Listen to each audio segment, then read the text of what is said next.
showtime. Woo, woo. Woo, woo, woo, woo, woo, woo, woo. Styling and profiling. Woo, woo,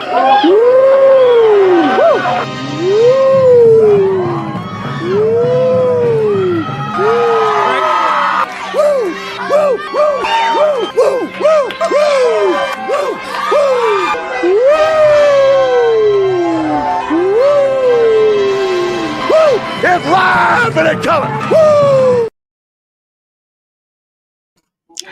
Welcome to the Mafia Sports Report. I am Tommy. Please like, subscribe, hit that notification bell because I always forget to tell you. Bills Mafia, it is started. The NFL free agency is officially started today at noon, and deals are already getting done. Sorry, I'm looking at my phone to see if give me 1 second. Just checking on some deals.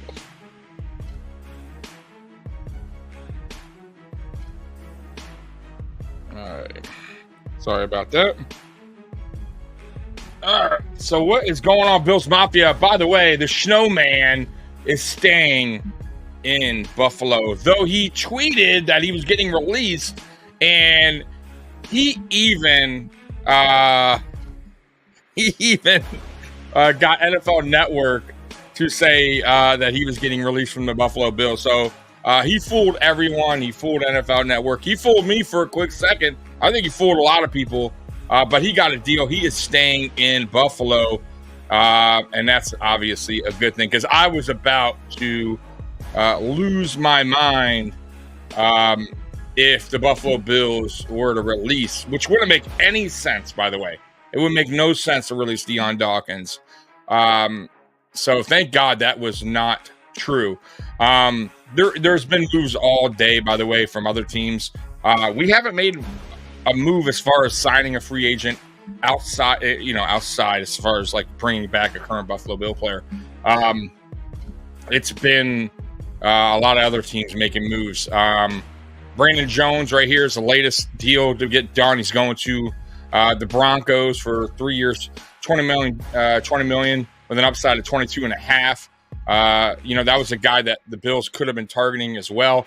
Right here, it says the Jaguars are signing a deal with Gabe Davis. That just broke.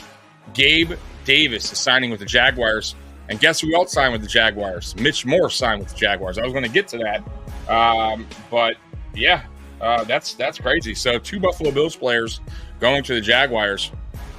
And yeah, good luck to both because I like both players, man. I did. Even though Gabe Davis struggled at times here in Buffalo, I thought for a 4th round pick, he did very, very well. And we'll see what he does in Jacksonville. Fresh start, new quarterback. He is a good coach over there, offensive-minded head coach. But we'll see. But good luck to both those players that are moving on to another team. But we all knew this. We didn't see the Mitch Morse, though, happening. We didn't see Mitch Morse, getting released. But it is what it is. Let's see here. Defensive tackle Dorrance Armstrong is going to the Commanders. Let's see. So there's a Dion Dawkins deal. So it's a 3-year extension, $60.5 million. So he's happy. He's here. He trolled us. By the way, Brandon Jones, I think I mentioned that earlier. He signed with the Broncos. Also, Russell Wilson is signing a 1-year deal with Pittsburgh. That's very interesting. I thought New England Patriots would be a better fit for Russell Wilson, but 1-year deal. And basically, they got him for free. Let's be real. He got his money already from Denver. So yeah. Let's see some people. By the way, Juicy, what is up? I appreciate you hopping on. I normally don't hop on in the daytime, but I figured why not? I'll hop on. You guys were asking for us to go live during NFL free agency when it began, so I figured I'd jump on. Hey, my buddy Mikey, my co-host, is here. Yeah, Gabe to the Jags. Yeah, it is interesting. We got that's 2 players now, Mikey. Mitch Morse also signed with the Jags, I believe. It was the Jaguars. I could be wrong, but I'm pretty sure I'm right on that one. So he also went to the Jaguars. So there's a lot, like I said, man, there's some players right now going, a lot of players being signed right now. Buffalo really just kind of holding back, which, it's early. It's early, so I'm not going to sweat it. And we all know the deal.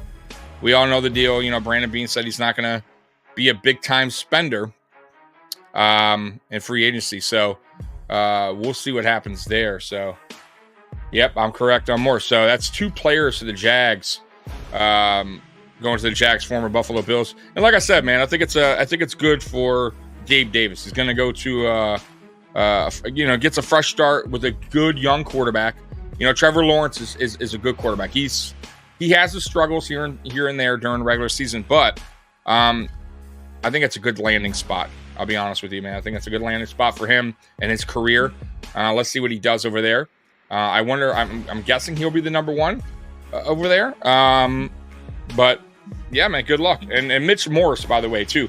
I think that's a good signing. Good place for him to go. Young quarterback, and that's good also for Trevor Lawrence to have a veteran like Mitch Morse. You know what I mean? So I think it's actually a good signing for both, man. Let's see here. I'm just trying to look at some. It's a lot going on, guys. So I'm kind of just going through the motions here of us, like everything, right? Like, because there's a lot of news coming in everywhere, man. Let's see here. So there's increasing numbers that Eagles are willing to go north of 12 million for Saquon Barkley, per sources. That's higher than the Texans, which is believed to be nearly 11 million. So wow. So the Eagles are trying to get Saquon Barkley, from what I'm reading. Let's see here. The Dallas Cowboys were in on running back Tony Pollard. The Giants and Vikings have their eye on him too. He took bigger payday with Tennessee, per sources. So that's interesting. Just looking through everything. Titans are giving up former Cowboys running back 3-year, $24 million deal. Very interesting. A lot of stuff going on here, guys. So I'm just kind of updating everything as I'm here live with you guys on both, man. There's just craziness. So yeah, Gabe Davis. I wonder how Jaguar fans feel about acquiring Gabe Davis. If they're happy with that. It's funny because a lot of fans will talk shit about your team, your players, then they'll get them. Then they wind up getting them the next year whenever they're free agency, and then they love them, right? They're the best thing ever, right? But when they were with us, they were trash. Like, it's funny, like all these, everybody talks trash about Josh Allen, but if you landed on their team, except for maybe like the Chiefs, I'm talking about teams like Detroit Lions and, everyone else except for the Chiefs, right? Pretty much. And maybe the Bengals. If they landed Josh Allen, it'd be a different story. It's just funny how that works out. Yeah, hey man, good for the Jags, man. I mean, the Jags are they're an intriguing team, man, for sure. They're on their way up. I thought last year they were looking solid at the start, the first half of the season, and then they kind of dipped down. They started going like a spiral, and not in a good direction, downward spiral. But with these additions, the Mitch Morse, I think, is very important too for the Jags. So good for them, man. Good for them. But we'll see. Yeah, it's a fan life, man. It is what it is, man. I'm just looking at updates. Sorry, guys. Like, I'm trying to do 3 things at once. Right? Answer chats, talk, and get updates on moves that are being made around the NFL. So, and then of course I got my phone buzzing with people talking to me about moves that are being done. So let's see here. Tony Pollard is heading to the Tennessee Titans. So Tony Pollard is going to the Titans. So there is Derrick Henry's replacement. Tony Pollard, that's a good replacement. Tony Pollard is a solid running back. So good for them. He's no Derrick Henry. At least when Derrick Henry was in his prime. And I still think Derrick Henry, by the way, is I would love Derrick Henry on this team. Absolutely. I still think he has like 2 or 3 years left in him to be a solid running back and he doesn't need to be a workhorse here. I really hope Brandon Beane sees what Henry's asking for, what he wants. Maybe Henry will get would like a role where he's not the workhorse. But we'll see. I know it's I'm just dreaming there, but man, I would love him to be on this team, man. Let's see here. Just looking at other stuff here, guys, before I get back to the chat. Of anything else, Brandon Jones, have fun in Denver. Gabe Davis, we already know that. So Gabe Davis right now is like the big news here across the NFL free agency as far as what I'm looking at right here. Jonathan Green, guard, is signing a 4-year, $76 million deal with the Minnesota Vikings. Man, some players are getting paid today, no doubt, man. So Russell Wilson, that happened over the weekend, 1-year deal. I already told you guys about that. That's interesting to me, but I don't really get it, I guess. I mean, I don't get the one. Maybe there wasn't a lot of offers out there for Russell Wilson.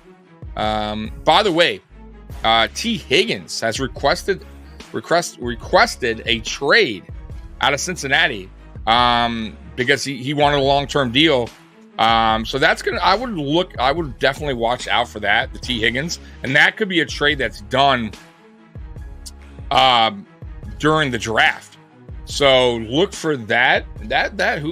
T. Higgins potentially being traded from the Bengals after they gave him the 5th-year option. That's interesting. Raiders got Wilkins. Wow. Okay. All right. Thank you for the. Hey, by the way, guys, if you guys get updates, obviously let me know. Because I'm trying to do both things at once, man, and I'm not used to doing all this myself. Let's see here. No, that can't be true. Hold on. That cannot be right. It is right. Bills cornerback Cam Lewis is resigning a 2-year, $4 million deal with Buffalo. So Cam Lewis is back in Buffalo. Stays in Buffalo. I like Cam, but it's like, man, Brandon Beane right now is sticking in-house. He has not made any moves outside of current players. We've released players. We did some extensions, but we have not yet made any signing, anything. Wow. Okay. It's early. I'm not gonna freak out yet, but man, come on, bud. Like you gotta start making some type of moves, like something other than guys that we already have here. Like I guess I'm cool with Cam. I mean, what do you guys feel about Cam Lewis? You like Cam Lewis staying in Buffalo? I mean, it's a cheap deal. I mean, don't get me wrong, but this is what Brandon Beane is going to do again, like he did last year, which is cheap deals, 1-year deals, 2-year deals. So I mean, I mean, at this point, like I'm expecting that. I'm expecting what he did last year to happen all over again this year. And what sucks kind of about that, guys, is like, you can get a guy here for 1 year and he actually has a good season and he's going to be gone. And more than likely. So it's like, it kind of sucks. Like Leonard Floyd was a great pickup for us last year, but more than likely he's gonna get a good contract somewhere else and it won't be in Buffalo. So it's like, these are like 1-year loaners. Just I don't know. And you can't, you can't expect them to be on the team the following year. I mean, I don't know.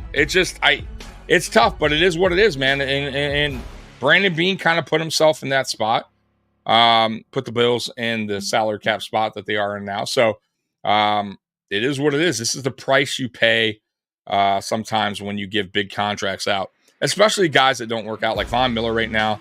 And I'm not gonna say that just yet, I guess, because I want to see how he does in the 2024 season. But I'll be honest with you guys, if Von Miller does not produce in 2024, that is going to wind up being one of the worst offseason free agent signings in Buffalo Bills history. I mean, there's been a lot of bad ones. But that was a big contract, guys. It was a big contract. And if he doesn't produce in 2024, it will be a total waste of a signing and a big contract. And, you know, we'll see, man. So, and not only that, it's like, I don't know if Brandon Beane makes that mistake twice. And what I mean by that is I don't know if Brandon Beane, I don't think Brandon Beane wants to spend big time bucks again in free agency on especially on a player that's aging. And that's why I'm kind of worried about like that he won't go out and try to call Derrick Henry because he's aging running back. But I still feel like Derrick Henry has a lot of juice in the tank. But we'll see. What up, Justin? What up? Yeah, we hope, man. We all listen at this point. I do too, but we'll see, man. You never know. You know, all we can do is hope. Like at this point, like there's no other way around it. Now, I will say this: they did rework his contract, so it's a lot more incentive based. So I like that. So he could potentially wind up making more money this season if he lives up, if he hits those, incentives. But if he doesn't, then then obviously his contract's a little lower. So I'm glad he reworked his contract out with that. So they lost EP and Floyster's going to play. Yeah. Well, Philip, it depends on who we bring in. It depends. We could wind up drafting an edge. Von Miller doesn't necessarily have to start, right? I felt like last year when Von Miller was in, we didn't play as good. You know what I mean? Like, because he was still kind of coming back from his injury and a lot of rust there. So maybe they draft an edge, and Von Miller just is like a rotation. And you never know. We'll find out. Hey, my boy Mafia Talk. Yo, Tommy, how's it going? No, man, nothing, man. There's big moves today, just not by us. I mean, we did resign. We did give Dawkins the extension, so that's good. He trolled everybody. I don't know if you were watching that. And boy, I was about to come on here and just totally dread Brandon Beane for releasing Dawkins. I was about to be like, bro, you couldn't even get a draft pick for him? What the fuck? Oh, man. But then he wound up coming out. He got a 3-year deal done. So, yeah, hit that button. By the way, if anybody, including you, Jay, or Big Cuz, whoever's watching, want to join me, you can jump on. You know how to do it. And join me for this. You don't have to stay on long or whatever. But I know a lot of people are at work right now, so they can. I know Mikey, my co-host, is doing his thing. I think he got a new job, so I'll be solo. But if, like I said, someone want to join me, come on. I don't need to send the link. Just log in, man. Log in. You know what I'm talking about? Unless you're somewhere where you need the link. You can just enter the studio. You know what I'm saying? So just if you're at home, just sign on to the account. You know, and then just enter the room, man. Enter the room. So, anyways, let me go back, recheck everything right here, see what else we got going on in free agency. I also got my NFL Network going on right here as well. So yeah, man, Wilkins and Max Crosby together. Yeah, that's that. They're gonna get at it, man. They're gonna get at it. Offenses better be prepared, man, for that, man, because that's a good combo right there, no doubt about it. Man, I got so many messages coming in. I apologize, guy. Man, let's see here. So it says rumors the Jaguars are looking to still re-sign Calvin Ridley despite already signing Gabe Davis. Man, Calvin Ridley and Gabe Davis together. Yeah, I can see that as well. I would like Calvin Ridley in Buffalo. I think that's a contract that can get done. I don't think it would be a lot of money. And he's a speedster. He's a good route runner, good hands. I would definitely sign Calvin Ridley if the deal was, if it was a fair deal. It's a guy that's reliable, been in the NFL a while. So we'll see. Let's see here. Just looking at some other updates, if there's anything else. Let's see here.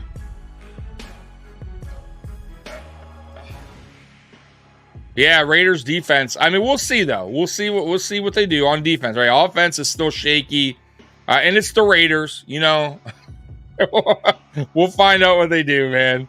It's kind of like the Jets when everybody was up on the Jets, and the Jets winded up being the Jets. You know what I mean? Justin Jackson will lose a second-round pick if they re-sign him. Yeah, I don't think they will. I mean, that's once again, these are sources. Sources don't mean shit. Let's see what else going on here. So I already told you about Brandon Jones to the Broncos. Man, I just wish like we're not even in, like, I don't see any kind of sources that we're interested in anyone at this point. Nothing. Like, I'm looking, guys. I'm looking. I see nothing. You know what? It just seems like, you know what it seems like today is like Brandon Beane is just, you know, he's just concentrating today on current Buffalo Bills players that are free agents or guys that he can give a cheap extension to, because he knows the big timers are he just can't afford them, right? So he's going with the Cam Lewis's, right? He's doing the extensions for Deion Dawkins. Oh, got somebody joining me. That's Jay. Let's get Jay up in here, man. What up, Jay? How's it going? How's it going? Yo, Jay from Mafia Talk. He's on Wednesdays at 10 o'clock. Man, Jay, thanks for joining me, man. How you been, man? I'm good. Football's kind of picking up right now. I know it's been quiet for a while, but we're getting a little news here and there.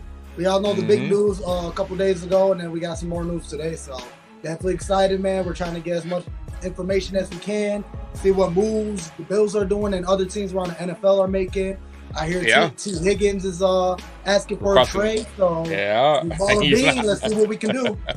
He ain't happy about the he wanted a deal, a long-term deal. Right. I love Brandon Beane. I love what he's done here, but I kind of feel like he put us in this hole a little bit. And you know, he did, right? Let's be realistic. Yeah. I love him, though. I think he can get us out of the hole, and he is slowly working to do that. I have a bad feeling, and it's not even a bad feeling. It's just realistic that it's going to be exactly what happened last year. So it's going to be a lot of one-year deals. I don't know if there's going to be any big key free agent, which kind of sucks. Like, I want at least one. I just don't know if that's going to happen. It looks like today he's just concentrating in-house. So you saw Cam Lewis got re-signed, 2-year deal. I mean, does that do any? Like, I don't think Bills Mafia's running around the streets right now throwing a parade. But I definitely like it. He's been part of the system for a while. He's kind of been I'm with, and it's cheap deal. It's a cheap deal. You know what I mean? He's a good depth guy. Yeah, a good depth guy. I don't have a problem with it. I'm just saying, like, I feel like today is the day where it's like all in-house. And maybe through the next week or two, you'll start seeing 1-year deal, like 1-2-year deals get done, kind of like last year.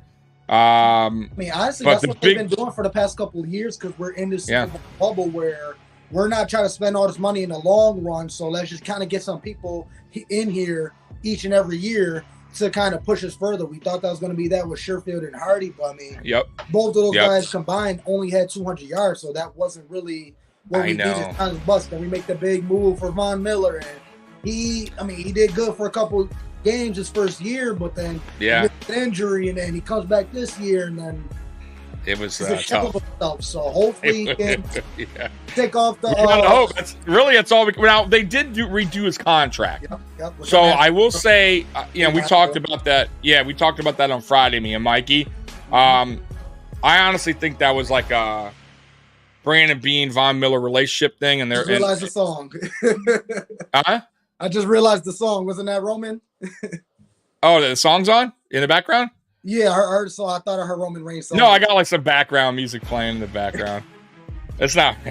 I do that so it's not so dead quiet when I'm talking. Right. When I'm especially when I'm solo. But anyways, So they redid his contract where it's incentive based now, and I kind of like that. Like, at least Von Miller was willing to, like, you know, and I think honestly, it's more of a respect thing. It's like, because like Brandon Beane had his back this year when all the heat was on him, and then with all the crap that happened, obviously, you know, with the wife and all that. And I think Von Miller understands too that he has to kind of prove himself too. Like, he doesn't want to look like the guy that stole the bag. So we'll see what happens. But if he doesn't have a good 2024 season, even with the way they restructure the contract, I still think it will wind up being one of the worst signings, you know, free agent signings, you know, ever for Buffalo. Now, there's been some bad ones, don't get me wrong. Mikey, Cam is a worse replacement for Saron Neal. You know what? I kind of agree with that. But I also think Saron Neal deal was probably more, right, Mikey? I think they saved a little bit by letting Saron go. I could be wrong on that. Let me know, Mikey, but I'm pretty sure Saron had a higher salary. Playing cornerback and safety, because I know Saron Neal both prefer to play safety. He does both. Yeah, but so does both. So maybe it's just, I mean, it is tough. I believe it comes down to the money of it, because I would have rather the Saron Neal. You've been in here longer. I don't know. I mean, nothing to really diss on Cam Lewis. I mean, but when you're more universal, I would rather a player like that. And he's phenomenal on special teams too. Yeah, no, I think I would have preferred Saron Neal back over Cam, but I understand the money part of it. Yeah. I just think Saron Neal was like a freak, man. Like athletically, he wasn't the best at corner, wasn't the best at safety, but he still could fill in. And special teams, he's really, really solid player. I liked him a lot, but it is what it is, man. Like unfortunately, you know, these are the things that have to happen to lower the cap, and you know, he's gone. So Cam Lewis, cheap deal. Yeah, right. Coming into this new season, I mean, I feel like it's going to be one of our worst seasons just because of what we're stuck up against, where we're losing a lot of players. We're not in the right space when it comes to cap. Players are getting older. Contracts are start coming in, like Josh and everybody. So I know it's going to become a tough season, but it also gives us a lot of hope coming into the future, because we do got a big draft. We got about 10 draft picks. You know, we always hit on the later round, so maybe we kind of back up, give away our first round just to get more picks in the later rounds. I'm really excited. We definitely got to get young into the Buffalo Bills team. Biggest thing is probably safety right now. Right now, we got Taylor Rapp, and then who's going to be right next to him? I mean, is it DeMar? Who else do we got back there? Because we got rid of Saron Neal. Right now, I would say it's open. To be honest with you. Do you want to make that phone call to Simmons or Darnell Savage? He's 26 years old. Savage is interesting. Yeah, that's an interesting player. I would definitely be intrigued with him. So get back younger. Yeah, I just don't know about having. Like, I think they should draft a safety, right? But I don't know about having a safety. So here's my problem with the safety position. And I like Rapp, I do, but we don't know how he's going to be as a full-time starter. One, okay. Poyer and I have big shoes to fill, right? Both were leaders, knew the system, were here a long time. I think Rapp has potential.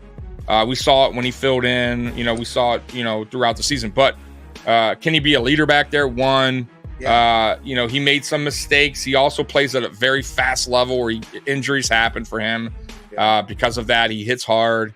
But having a rookie back there with Rapp, I don't know if that would make sense the first year, because Rapp hasn't been in the system a long time, right? So, like, I would prefer a veteran back there with him to start at least year one with Rapp. Like, if they can get a Savage guy that's already, been a safety in the NFL a little while, and then they could work together. You know what I mean? If Rapp doesn't work out, then that guy you drafted maybe could take Rapp's place and have a rotation. Maybe you have a good conversation with Justin Simmons and like, yo, you've had a substantial, very well career as your safety position, man. Maybe you got to take a little pay cut so you can get that ring that you need. I mean, good conversation with Justin Simmons. I mean, he's 30. He's on the wrong side of the NFL age, but I mean, he's still that veteran that you just said. So make a good Robert put in mind. Yep, Robert coming in. The Bills are attached to middle of the road players. The difference between the Chiefs and the Bills is the Chiefs never re-sign mediocre players, and the Bills do re-sign mediocre. I'll kind of agree with that. There's some guys that they do bring back that are obviously worth it. keeping Deion Dawkins in house. That I like that. We've done that before. Where we kept guys that weren't mediocre players. But I get where you're going. I get where you're going with that. I don't know what it is, but Brandon Beane likes, I don't know. He likes the cheap prove it deal guys. I have no idea why. Got to get those cheap prove it guys, like I said, with the Hardy and Sherfield. I mean, years before that, we always try to get people in and out and try to get the most out of them. And that's what it is. Yeah. He does that through the draft too. Yeah, he does that through the draft. A lot of guys with that have a lot of upside, but they have a high ceiling, but they also have a low floor, right? Like he always takes these project kind of players. Some work out, some don't. I feel like Spencer Brown is now starting to work out. Yeah. Bernard obviously starting to work out now. He had a hell of a season. So there's certain guys that come around. Dawson Knox was a project player. Now, I don't know how I feel about Dawson Knox because he's kind of stealing money. He did, by the way, he did do his contract today. He did redo his contract today. He's another player. I think he understands that he's not living up to his deal. Oh yeah. And he's doing the right thing. Got a heater with Dalton Kincaid, and we re-signed Quentin Morris. Quentin Morris always been great with us. Every time we play. Yeah, I like Quentin Morris. I thought that was a good. Yeah, that's fine. So, yeah. Honestly, I really feel like this is maybe Dawson Knox last year because we're kind of solidified with our number one tight end. With Kincaid, phenomenal last year, and even without him, he proved himself. And honestly, I hate to kind of make good things out of somebody else's injury, but Dawson Knox's injury was the best thing for us because it allowed absolutely to blossom into the player that we knew he could have been. Now, if Dawson Knox was healthy all season, we would have never seen what Dalton Kincaid can really do. And that's another problem that I have with the Buffalo Bills coaching and the management organization. They don't allow these rookies to really flourish. They don't allow these players to get their feet wet. They usually sit them down for the first year, try to beat them around the bush, and then they throw them. Same thing with Shorter. I wish Shorter was able to get a couple games in last season. I understand what them around, but why not throw this rookie in and get his feet wet so he knows what he's getting into? Same thing with Bernard. Shout out to Bernard. He was phenomenal last year to take over Matt Milano after his injury and take over the playbook and still be as dominant as he was. So on the second year, technically his first year. So, that's the only thing I really wish that comes up into this draft, that the Buffalo Bills really play our rookies and really get them the positions where maybe they can actually blow up and blossom to the players that we need them to be. Well, I'll give them Krug. So I'll give because you are right on that. You are right on that for the most part. I would say last year, a lot of Bills fans were shocked. I wasn't, but Osiris Torrance got the start week one. A lot of people were thinking it was going to be Bates, but I just felt like I would have been really upset week one if it wasn't Torrance because he is way better in my opinion, and it has way more. You could see it, right? And by the way, stayed healthy all season. Like he's just a beast. It would have been a horrible mistake, and luckily McDermott did the right thing this time. But you're right. A lot of times they do sit these guys.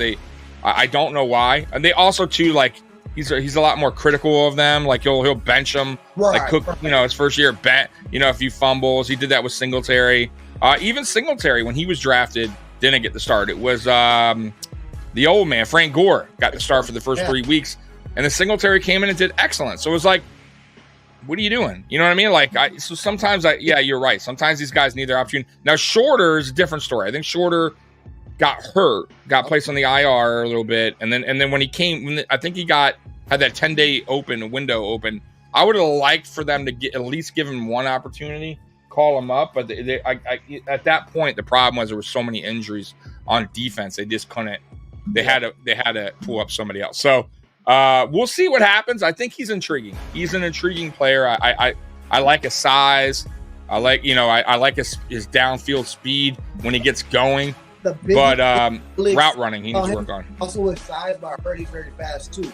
If we can mold him into our number one receiver, not trying to knock on Diggs, but just imagine if we can finally get that big or real fast number one receiver that could really take the top off and leave Stefon Diggs in the slot so he can cut it up and do his moves. I feel like that's what we need because when we rely on Stefon Diggs to be number one, he also grabs all the attention of the defense. So that's why he usually gets locked up, especially towards the playoffs. And nobody else but the Kincaid and Shakir and a whole bunch of other guys. Like, if we can just get somebody, I'm not talking about an all-star or Justin Jefferson or Jason.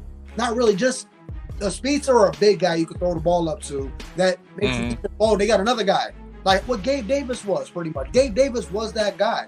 I don't know, after that Chiefs game, I don't know what happened to the dude. I don't know either. I have no idea. It wasn't for him anymore. But Gabe Davis was that guy. I mean, he also benefited of having Cole Beasley and Emmanuel Sanders and John Brown, where he was like the fourth, fifth guy nobody was paying attention to. But the year after that game, he just kind of went missing. So I don't know. I think Bills Mafia a little bit too rough on him. I thought for a 4th round draft pick, he had 2 seasons where he had over 800 yards. That's not terrible for a number 2. I'm just saying, like, I think we expected him to be, 1,200 yards. Like, I expected him to get 1,000 yards. I'll be honest with you, this season, because he was upcoming free agent. I thought that maybe, this is the year that players want to look their best when they know they're going to become a free agent. So he had his worst year this year, but he still had over 800 yards. Like, so I don't think he was as bad as Bills Mafia. It's just, he was just so inconsistent. And then my thing this year is, I don't know, him and Josh Allen were like on 2 different wave levels. Like, I don't know what was going on there, what happened, because they never were like that before. Go back in his rookie year, all the way up to even 2022, they always were kind of on the same page at least. You know what I mean? This year was like, I'm going this way, Josh goes this way. He's going this way, Josh goes that way. It's like, they just were not, and then Gabe also, I felt like he gave up on plays more than ever. He never did that in the past. He would fight for the ball. He would always try to stay in and play for a ball. He made great catches at times. He came up with clutch moments. I thought this year he just was like kind of like, I don't know where all that went, frustration. You can see the frustration, right? Of Gabe too. So I don't know. That's shocking when he had like 3-4 games where he had 0 receptions. So I mean, if that's the case, I mean, I'm still excited on what he can give. What he went to the Jaguars. Yeah. I think it's a great pickup for him. I think for the Jags. Yeah, huge. Hopefully, he can revive his career over there with Trevor Lawrence. So I mean, I'm still excited. Yeah, and he's still young, man. He's still young. It's going to be funny because if he does have a good year, kind of like Devin Singletary over with Houston. Yeah. What fans are going to be like, we should have re-signed him. Like, you're going to get the same fans that were booing him out of town, wanting, like, going, oh, you see what we could have done with, we had a better, they'll use some excuse like, oh, if Ken Dorsey ruined them, or they'll come up with something. So I'll never really take a shit on Gabe Davis. But Mikey's right. He was just inconsistent, right? He needed to be more consistent. That was kind of like his downfall in Buffalo, I would say. There was games he had 200 yards, and then the next game he'd have 10. Then the next game he'd have maybe 50, and the next game he'd have 175. Like, he was a weird player. He just wasn't consistent, and I felt like 2023, he was just really kind of lost. Like, I don't know what happened. And I'll be honest, too, I think Stefon Diggs over the last 2 years has been, I mean, he's still putting up his numbers, but his drops has gone up. But you're right. But he still has the same yards, same amount of receptions. So that's year by year has yet to fall off.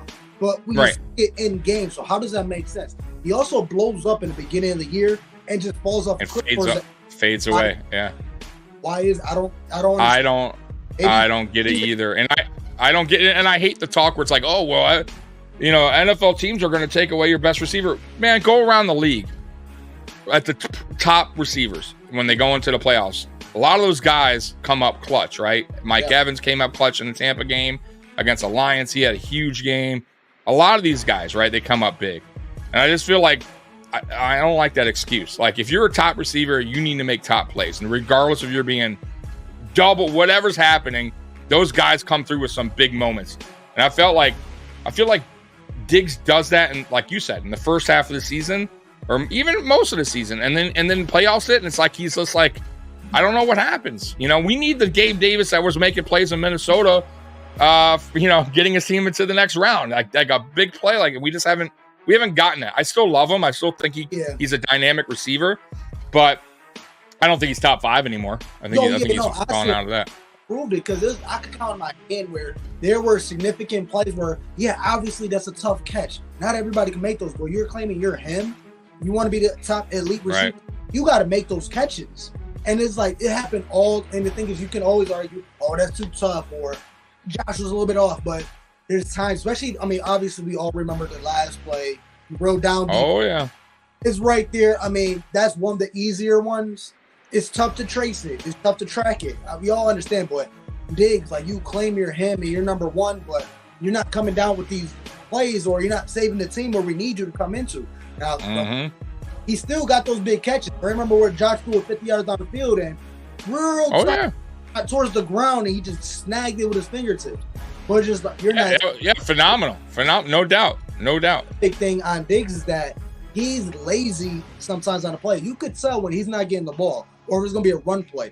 He walks to the line, or as soon as Josh hikes it, he just stands there. He's not selling the play. So if you're a cornerback or a safety, or even a defensive cornerback on the other team, you can see, like, oh, just watch Stefon Diggs' posture and his and the way he moves. If he's moving lazy, if he doesn't look like he's gonna go stack the box, it's most likely gonna be a run. So it's just stuff like that, like, a little bit more from Diggs and Josh as well. I mean, this offense, yo, less time on the golf course and more time on the field. We need you to clean up those bad decision throws, all those turnovers. Once you get that off of you, man, there's really nothing stopping Josh Allen. That's the only thing they could talk about. He's a turnover machine. And in the playoffs, this man has none. So, I don't know. Yeah, I hear you. Mikey coming in, I think a big part of the issue is we had two OCs running Dable's system. I'm ready for this to be Joe Brady's. And I agree with that as well. But that doesn't, they'd have nothing to do with catching the ball. We've talked about this, Mikey, right? Like drops, like, you know, have nothing to do. Like when you put in the play, if you don't execute it, that's not really so much the coordinator. Now, that's the player's not executing. We know this, right? So, I don't know. I agree with you, though. I do agree with you. Like having Joe Brady come in, you know, having a full off season for him to have his own playbook, do his own thing, is good. Like that's good for everyone involved. If it works, right? Like, and I think it will. I believe it will work out. But just we need to work on the drops, man. The drop percentage. I think we led the league this year in drop percentage. Unacceptable. I don't know. Where's my buddy Jay? Jay went dark here on me, but that's all right. Jay be back. There's Jay. Oh, there he is. But we led the league in drop percentage this year. Unacceptable. Last year we were top 5 in drop percentage. Unacceptable. I think the year before that we were also top 5 in drop percentage. Unacceptable. Dawson Knox once again, up there in drops. I think Diggs had 8 last year, and I think he had 10 this year or more. Unacceptable from your number one. You cannot. Let me tell you something real quick too. Those drops lead to potential first downs. They could change the course of a game, right? Yards. I think they had a stat last year. We left over 350 yards off the field due to drops. Like that's crazy, guys. That's a lot of yards. It's a ton of yards, man. Well, touchdowns from James Cook, and that's another big question I want to ask you. Are you sold on James Cook? No. So here's the deal with James Cook. I like James Cook, but I'll be honest with you. I thought Devin Singletary was better. Okay. Now here's why. Now I don't think like I like James Cook's speed, and I get that speed kills. He's faster than Singletary, but he's a terrible pass protector. Awful. That's why he's not in there on certain plays, passing plays. I thought for a guy that has good hands, that was the reason why we drafted him, was to be a passing back, a receiving back. He dropped a lot of passes this year that could have been touchdowns. Unacceptable, right? He had the fumbling. He had a couple fumbles this year. That's unacceptable. And I don't think he's shifty like Devin Singletary. He's not as elusive. He's more just relies on speed. He hits to the side, and he's not good between the tackles because of his weight. I feel like he's really like thin below. Like he doesn't have like big legs. Like he doesn't drive the ball. Doesn't drive people forward, right? He can't. He's lightweight. That's why I was saying, like, I don't mind him as our running back, but we really need. I think if we're gonna keep him, I think we need a 1-2 punch here in Buffalo, and we need like almost like a dual quarterback. Dual running back system where. I would love Derrick Henry, right? But let's say we don't get Derrick Henry. Fine, you draft a running back. Derrick Henry. Right, and you have these two-headed monster. Okay, James Cook could do this. Derrick Henry could do this, or whoever we get, right? A bigger running back. Derrick Henry and Josh. Get them both a our option. Dude, you can't stop it. If you have Josh and Derrick Henry in the backfield, you automatically have to stack the boxes. Either one of them. You have to. So when you start doing that and develop their run game and get teams stacking up the box, that's where you go over the top with Stefon Diggs. Exactly. One-on-one. Exactly. With the safeties, because one of them going to have to come down, or you're going to have to give up a cornerback for a linebacker. Right. So I mean, the things you could do. Not only that, the schemes you can come up with, having him, right? You could put Cook and Henry in the backfield at the same time, and really, defenses are not going to know who's getting because both could catch the ball at the backfield. You could use Henry could be a pass protector on that play, and Cook could go out, or anything could happen. Play action, anything. Like, you could do so many schemes when it comes to that. And I still think he has some juice in the tank. He had 1,400 yards rushing last year. He still can be that guy. And I don't think he's going to be. I don't think it's going to be a massive contract. I really don't. I think it's going to be an affordable contract. I do. I don't think it's going to be crazy. So why not pull the trigger? Career. You get that ring on his resume. It's a done deal. It's first ballot Hall of Famer. And why not? Shoot, Derrick Henry, you already made your money in Tennessee. Right. Take a little short deal. Come over here. Tutor James Cook, because we could really use that for James Cook too. Get a veteran, King. Have him give him some pointers, and you said he needs to get a little heavier and learn how to hit the holes and run through the holes. Yeah.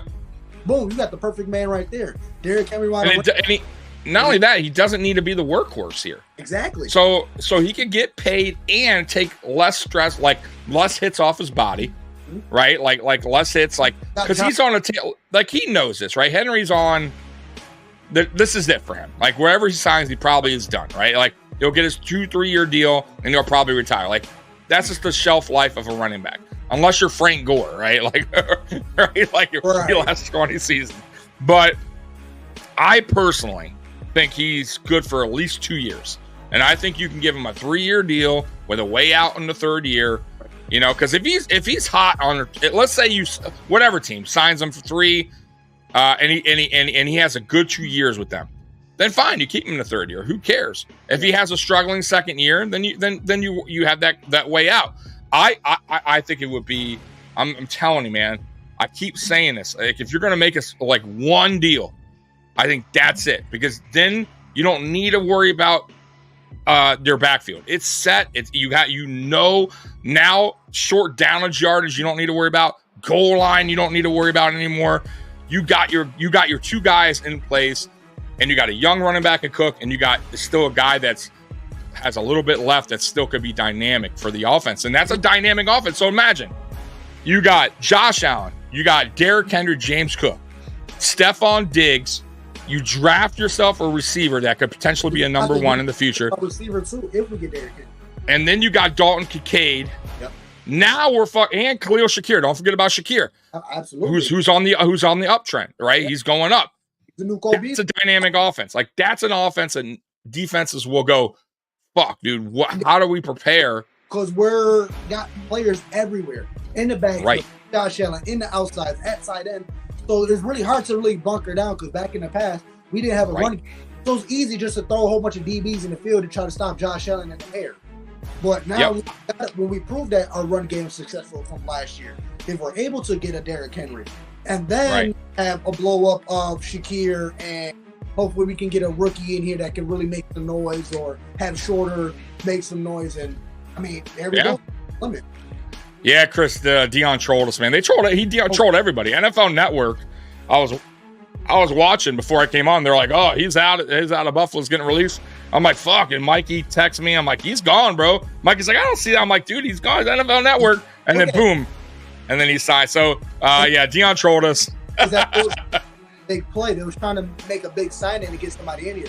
There was no reason why they had to get rid of Deion. I'm like, I was going to say, why release him too? If you're going to, at least get something for him. But, but still, we've seen big players get released. So it wouldn't be, I would be shocked, but I would also at the same time be like, hey, I've seen it before. So, but no, he's back at Buffalo, thank God, because I don't want that offensive line like change. Now, mind you, Mitch Morse is gone, which I knew was going to happen, and I kept saying they need to prepare. And I said that last year when there were centers in the draft that I liked that they could have drafted late in the 6th round. They were still sitting there, and they kept trading back, and those guys were gone. And I'm like, what do you Mitch Morse only has so much time left.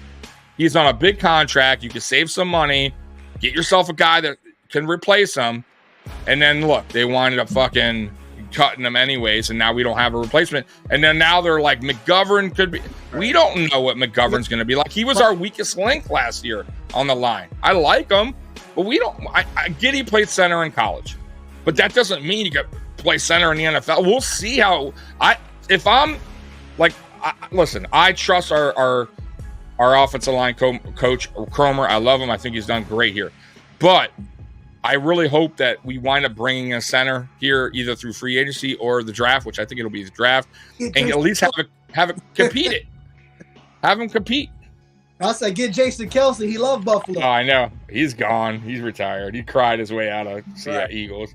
But no, I just don't like where you like hand somebody the job. Like, we'll see. And by the way, too, David Edwards I like, but can he be a starter? You know what I mean? So it's like we kind of mixed up the line a little bit, and I'm a little worried, but we'll see how that works out for the team. Packers have signed Josh Jacobs, new report. Okay. Wow. Okay. So I thought they had a good running back over there in what's his name over there? But he's older too. He's old. Aaron Jones. Yeah. But he had a decent season. He came on strong last year. But if you're going to do a two-headed little monster there, it's not bad. Josh Jacobs and Aaron Jones. That's what I'm talking about. See what I'm talking about? Like, that's the moves that I want here. Like, that's what we're talking about, me and Jay. Bring in a Derrick. Why can't you? Like, if you're going to make one deal, and I don't think, Jay, like, honestly, like, it's not going to be a crazy deal. Yeah. Like, I don't think anyone be upset if you get Derrick Henry here on a, let's say, even $8 million a season, which I would say, cool. I'm all good for that. Nowadays, and you're older vet, I mean, they're not even paying younger running backs that type of money. So, I mean, that's what I mean. So, I don't know. Right. Running backs right now are cheap. Yeah. That's why I keep, like, everyone's like, he's one of the best running backs. I'm like, listen, it's a running back. They don't pay running backs anymore like they used to. You're thinking of it all wrong. He's not a receiver. He's not an edge. This isn't a $20 million a year player. This is a under $10 million, around 7 to 10. And if you could bring in a guy like that still has that's one of the best to do it, still has juice in his tank, why wouldn't you on a $7 to $10 million season? Like, that just doesn't. If you really want to juice this offense up, you want to make it dynamic, there's the guy. I don't want no one else. I'll be honest with you. If they don't do the question, then move on. I mean, do you want to fill a hole on a defense or do you want to make your offense better? Because I can tell you, I'd rather get offensive weapons because, I mean, I don't know what our defense is. Absolutely. All these past years, we had a dominant defense for the past 10 years. Even when we was in a drought, we still had a good defense. But now we lost 3. I mean, there's no news about Micah Hyde leaving. He's still there. No, he's a free agent, but he's going to retire. So his wife did the wrote the letter. Yeah, his wife wrote the letter to Bill's Mafia, like a goodbye letter. Like, he's gone. Like, and I don't blame him. He if you listen to his press conference, the season ending, he was talking about his neck and all season. And like he was like not even sure if he was going to even return last year. Like, so clearly it's on his mind. Clearly it's bothering him. 2 neck surgeries. Poyer's gone now. Like, I think Hyde's hanging. Yeah, you know who else is hanging it up? Phillips. Jordan Phillips hinted at it too. Good for him. Like, he's been banged up over the last 4 seasons. You know what I mean? Like, he can't stay healthy. I like Jordan Phillips as well, but he just can't. Ever since he left here and went to Arizona, he's just been injury after injury after. And even when he came back here, it's just the hamstring, his shoulder, like. And then you got Micah Hyde, who's just neck, and it's just like coming off his leg injury. So pretty much what I'm saying is that our defense is not going to be the same defense anymore. No. So might as well I agree. weapons you can on offense because we still got Josh Allen, Stefon Diggs. that horse is still running. There's nothing wrong with the horse. He might be missing a horseshoe or whatever, a saddle here and there, but that buck is bucking. So definitely add the weapons on offense, because I don't want to fill a hole on defense, and pretty much still doesn't look any different. So mine as well. So it's going to be one of them years where we're going to have to shoot out. It's going to be those 40, 35 games. And that's what we need. We need to help Josh. Yes. And that's a big problem that I have with Brandon Beane these past couple of years, because we have yet to really give Josh Allen the weapons that we need. We got Josh Allen for what, 6-7 years already? Who did we get him? Just Stefon Diggs and now Kincaid? I mean, yeah, we pick up. I agree. Brown, I agree. Little people here and there, like those mediocre players that's already on the way up. But we need to get solid players. Yeah, I've been saying it for years. Bro, I'm with you. Yeah. Like I'm 100% with you. Like we have never, except for Stefon Diggs. Now I'll go back in time. I'll say they did bring in John Brown, Cole Beasley. They had no choice. That was 2019. You couldn't let Josh Allen go out there another year with no receivers, right? So I didn't mind that. Like I thought that was a good start. Mm-hmm. And then they brought in Diggs in 2020, which was great. But it felt like you're saying, and I agree with you. I felt like they were like, "Oh, you got Diggs now. Yeah, we're good." Like now we're gonna go back to the defense and like load it up again. They were good, but it works good, but it doesn't. It fell apart in the most important times, right? Playoffs, right? So, what has really this great defense done for us when it mattered the most? Nothing. It's fallen apart, like at the worst times, right? But the offense under Josh Allen, who's your Superman, at least gives you an opportunity. But he can't do it. My point is, they're learning a hard lesson, and that is he can't do it alone. No matter how great he is, he can only do so much, and that's why the Bills fall short every fucking time. Every fucking time. So Josh Allen doesn't play defense. He doesn't play special teams, but he sure can run the ball and throw that thing, and he's gonna get his touchdowns. But I mean, he can't catch that down deep ball himself. He can't make them stops on defense himself. So no, I agree. Listen, man, I said it on a video. I'm like, look, it's the time is now. Stop fucking around. Build the offense. Now, here's the problem, though. Obviously, we got a big one. Our defense is like we're down to like nobody. We're like there's a lot of holes to be filled. But here's what you do, in my opinion. You get like we're talking about. You get yourself one key free agent on offense, and that's on the offense side of the ball, and that's for me is Derrick Henry. If it's not him, then you have to hit in the draft. Yeah. One on a receiver. That has to be your number one option. Like I'm telling you, you better get him help. And then you need a running back somewhere in that draft that is a complement to James Cook, a bigger back, 6'2", straight edge running back that can move the ball, right? Just move, get some yards. If you don't get a Henry, right, you need a bigger back.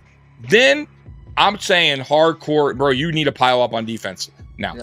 But what I think is this: you got 11 draft picks. You're not going to use all 11. I hope to God that he uses some of these picks to either trade up, which I believe he will, or just like Andrew's saying here, maybe, just maybe, you trade for a Higgins, and you can get Higgins here. Now you have to find out a way to work the contract out. He's going to want to get paid. Clearly, he wants to get paid. That's why he wants out. Right. He wants a long-term deal. But if Brandon Beane can swing that and figure it out, which there's always a way. I don't care. I get the cap is real, but there's always a way to manipulate it. There's always a way. If you really want a guy, you can make it happen. There's always a way. So we still haven't touched Josh Allen's contract, have we? We have not. We haven't really done a lot. I mean, we did a lot to open up last week, but then Brandon Beane went quiet after that day. Finally today, we did the Dawkins extension and we did the Knox restructure. We redid his contract, but Bryce off to the Eagles. I saw that. What up, Mafia? What up, Beth? Appreciate you here. Yeah, man. We're here. And Jay's joining me today. We appreciate and love all the support, you guys, man. Make sure you hit the like button, that subscribe button, man. Let's grow, let's build. Let's go, Bills. Big We're move. Getting there. Man, let's get ready for the draft. We're all excited. Let's go. We are, man. Draft in April. I can't wait. I'm going to actually go to the draft here in Detroit, Jay. So I'm going to try to stream a little bit as much as I can. Mikey will be going live that night as well. So yeah, man. So but man, I'm telling you, man, the Bills, you're right. They got to start building this offense. They got to get this offense to be dynamic. You have to, because especially now, because now you're going younger on defense. It's not going to be the same defense. We don't know we don't know how they're going to be. We have no idea, right? How this new safety duo is going to be, how the new defense, who's lining up next to Ed Oliver. We don't know. What about Vaughn? Is Vaughn going to be what he was last year, or is he going to be what he was when we first signed him first half of the year? What are we going to get out of Gregory Rousseau? Is Gregory Rousseau going to take a bigger step? That's another thing on Gregory Rousseau. He's been good. He's been decent, but for a first round, he hasn't taken that big step. Yeah, he's taking little steps, baby steps. Yeah, but not. I expected 10 sacks last year, and he didn't get that. So he needs to take a bigger step, no doubt. Especially if he wants a contract. Yeah. Contract will be coming up. His rookie deal will be ending soon. So another big man here is Kyer Elam. I mean, nothing but bust. Oh, Kyer, yeah, from bust. He made some noise in that Steelers.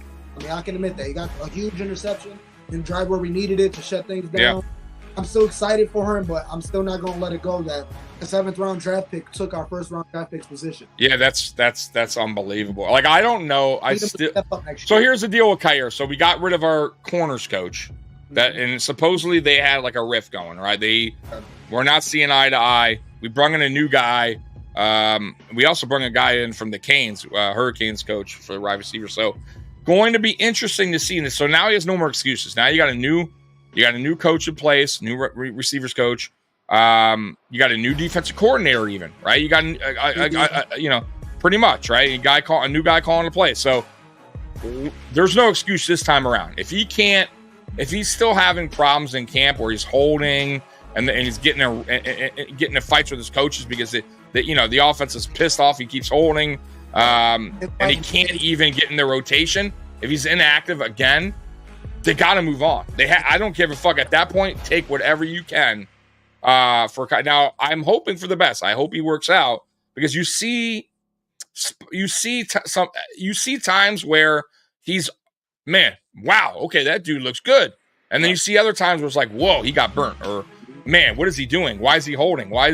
So he's like, I don't know, man. I felt like too his confidence got shot down. Obviously, got his, pretty much got beat out by his 6th rounder. Not good. Right? So your confidence can't be too high.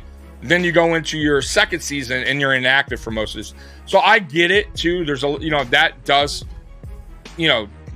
affect a player, right? Your confidence, like your coach doesn't believe in you. Hungry now. He should be hungry.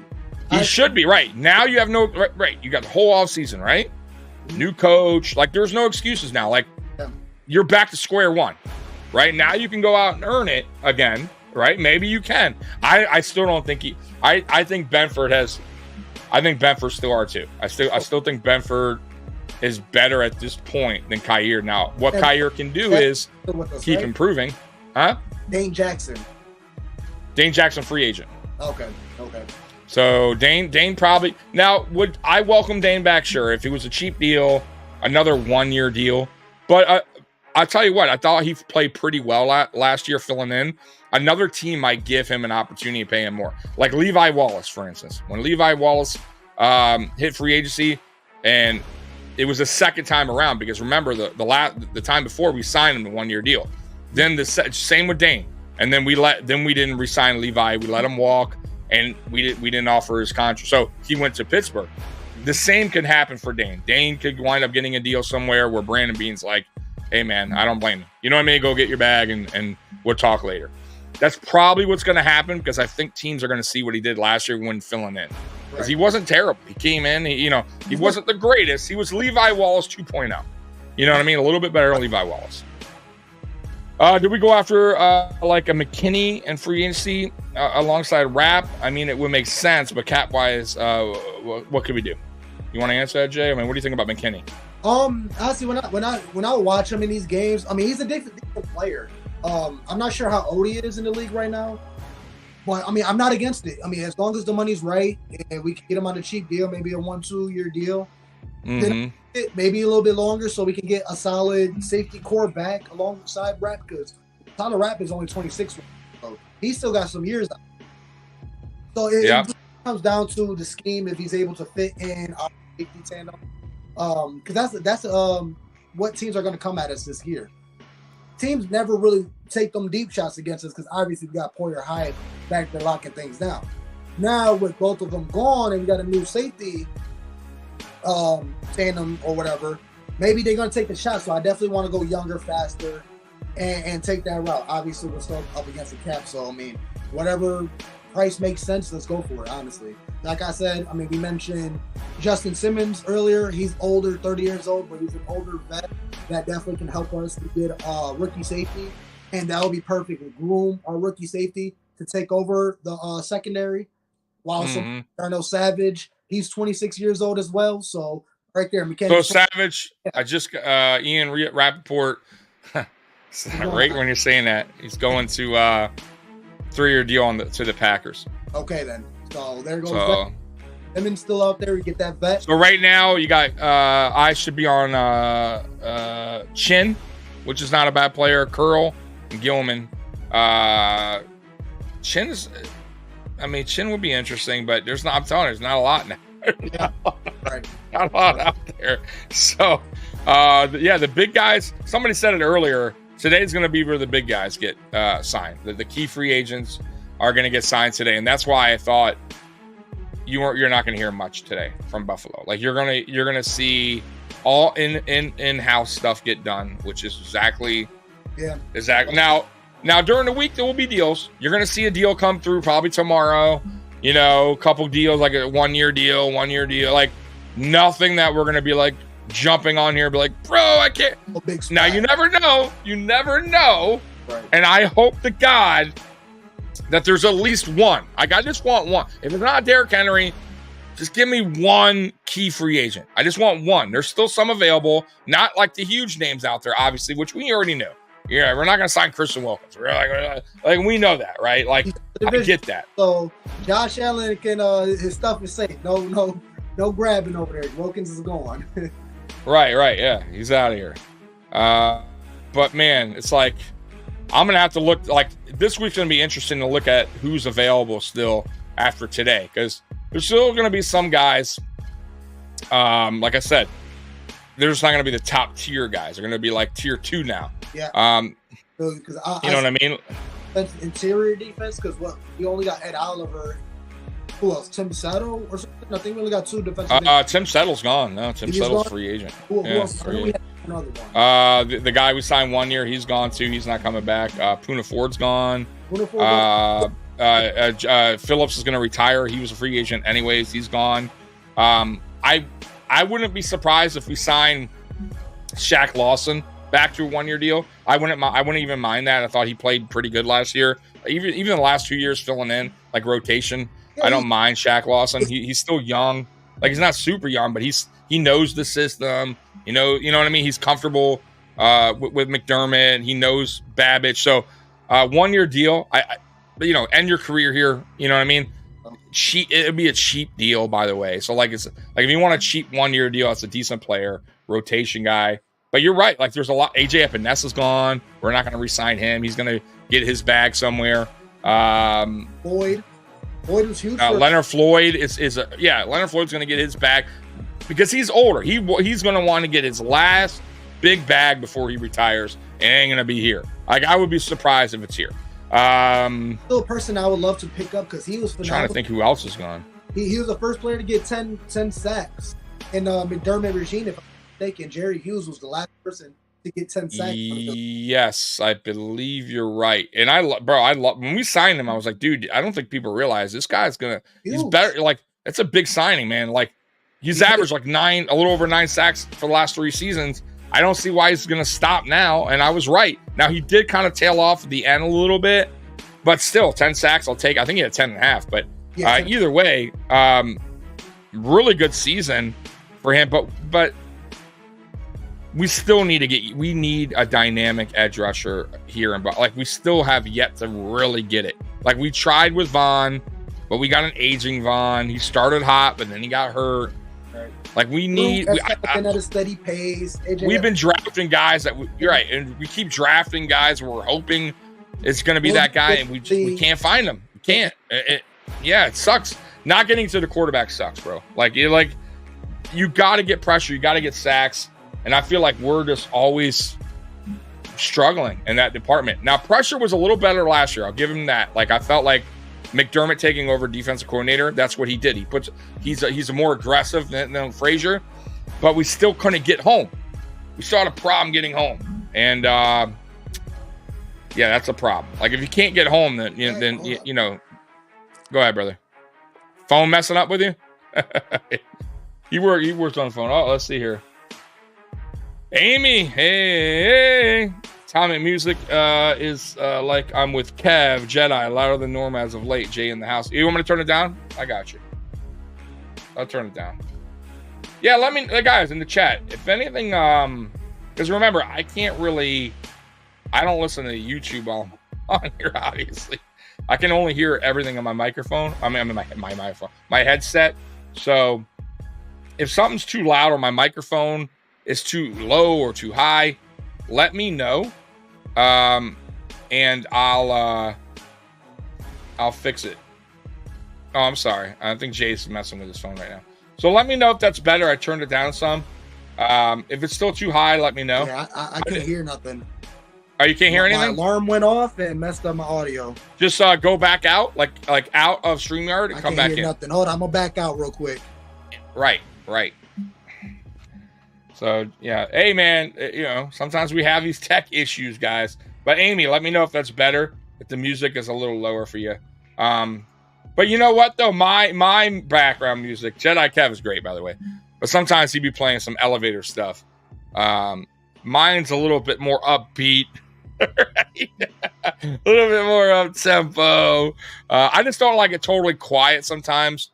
And I was on here solo earlier, and then Jay joined me. And it's kind of like I learned it does help me a little bit more where it's not such total silence from me in the background. You get what I'm saying? But I also don't want it to be overpowering my voice either, right? Where people are like, okay, I got like this loud music and this guy trying to talk over music in the background. So let me know if you can, and I appreciate that. But anyways, let's get back to seeing if there's any updates. Any other news? Seems like all the big names are going. There we go. Let's see here. Sweet. I can't hear you. My alarm went off and messed up my audio. No, still nothing? Hold on, guys. What's going on? I hear. Oh, no, it's on my end. It's me. Okay. There you go. You're good. Sweet. Can you hear me now? Yeah, I hear you. Yeah, it was me. All right. Like so I said, I'm just looking at. Went off and then cut the audio. So I'm like, what the heck? Yeah, it happens. I'm just looking to see if there's any other updates in free agency. Did Kirk Cousins get signed yet? I know he's out there available still. I ain't hear nothing about Oh, no. Wow. Right when I said that, he went to the Falcons. Wow. Okay. 4-year deal to the Atlanta Falcons. So, yeah, wow. The Bears. Done, so I mean, he's going to fit well in Atlanta. Atlanta's not, you know what? That's, you know, I think they just weren't confident with their rookie that they had. I forget his name. Ooh, Ritter. Ritter. Yeah, he had too many mistakes last year. Yep. Too many turnovers. I'm upset with Kyle Pitts too. I really expected a lot coming out of him. I know going to the Falcons, you're never going to get the most out of yourself, but I mean, he's kind of been non-existent over there, honestly. Did we talk about Josh Jacobs of Green Bay or no? Yes, we mentioned that. Okay, so Josh, because I'm just kind of going through everything right now. So Cousins to the Atlanta Falcons. Okay, I gotta say though, man, for him, I hope he's patient because they ain't gonna win right. But I feel like Kirk Cousins still got a lot in the tank. I mean, he does, but that team's on a rebuild. You know what I mean? Like, I think they got a new coach coming in as well. Remember, they fired their coach, so right. So like, what are they gonna? You know, it may take a couple years, so he better be prepared for that. Also, it says the Jaguars are signing former Broncos kicker Will Lutz to a 3-year deal. So a kicker goes to the Jaguars are loading up, bro. I gotta say, Jaguars are are loading up, man. They're getting their players that they want. They've kind of been right there. They just trying to make that hill over into the playoffs. They kind of been always right there making noise, but honestly, with the moves they're making, hopefully they can revive Gabe Davis and definitely get something solid going over there. We're not playing, are we this year? I gotta look at the. I know the. Let me look here. Let's see. I know we play the Chiefs in Buffalo, I believe, this year. Yeah, finally. And I've seen it like 3-4 years they're going to be playing in Buffalo unless in the playoffs. I mean, you would think in our new stadium too, I would hope that they get some big names in there because that's going to be a big deal. So let's see. Okay, so let me see if I can put it up here. Hold on, give me a minute. I think I can. Present, share screen. Okay, so where are we? Okay, here we go. Wait, that's not it. Why can't I see it now? Well, Miss Trey. I had it up. There's the all season, man. There it is. All right, so here's our opponents. Here's our opponents for next year. So we got the Jaguars at home. We got the Tennessee Titans at home. Yeah, we got the Cardinals at home. We got the 49ers at home. They didn't help us, by the way. Tough discussion. Yeah. We got the Jets at home, which of course got the Patriots, Dolphins, Chiefs at home. Away, we got the Texans, the Colts, the Rams, the Seahawks, the Jets, Patriots, Dolphins. We know Ravens and Lions. Let me tell you, man, not an easy schedule. So first of all, the away games, Lions are going to be tough. Like they're an upcoming team. The Dolphins are going to play us tough, like they always do. The Ravens are going to play us tough. I'm not worried. No, I'm never worried, but I'm just saying I'm gonna counting the tough games right out of the schedule. So Lions, Baltimore, Dolphins, we know, AFC East games are never easy, right? Your division games are never easy. The Patriots game should be easy. I mean, even though there's no Belichick anymore, right? Like they're total rebuild mode. The Jets, I still don't have faith in them. I think we could beat the Jets, even though they got a good defense. The Seahawks are they don't scare me either. I think that's a game we can win. Not still quarterbacking for them, are they? They have Geno Smith still. Still? Okay.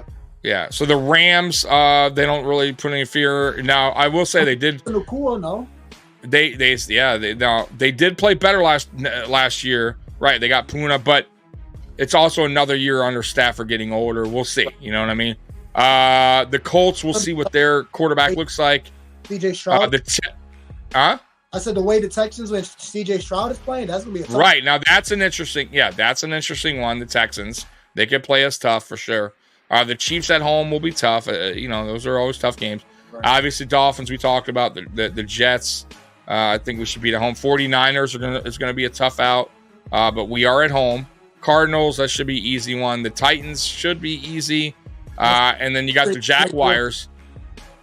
Yeah, the Jaguars. Now that's a funny one because Gabe Davis coming back to Buffalo. Mitch Morse coming back to Buffalo. Like, that's crazy, right? So, that's gonna be we'll see. Yeah. You always played the Jaguars tough, so, I mean, that's going to be a huge, highly anticipated game because we keep losing to the Jaguars to some, like, really bullshit type games. Like, to games we know we should have won. The first one, I remember, it was only 6-9. We couldn't even get a touchdown. Right. And Josh still played pretty decent in that game. We just couldn't get in the end zone. And then the one overseas, I mean, that one we obviously could have won, but I'm not mad why we lost because Jaguars was already there a week prior. They already established. And for some reason, the Bills and the organization still makes no sense, but they left pretty much a day or two before the game and they kept their players up since they touched down all the way into the game.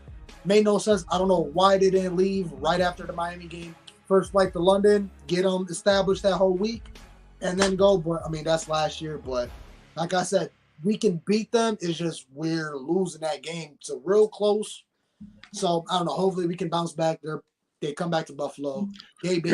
Also, now that the schedule's out, but not the dates, right? So dates are always important, right? When is one of these teams coming to play in Buffalo? Late December, where the weather is in our favor, right? You know what I mean? So it just depends too. Like scheduling's everything, right? Are we does the NFL have us going to play in Europe again?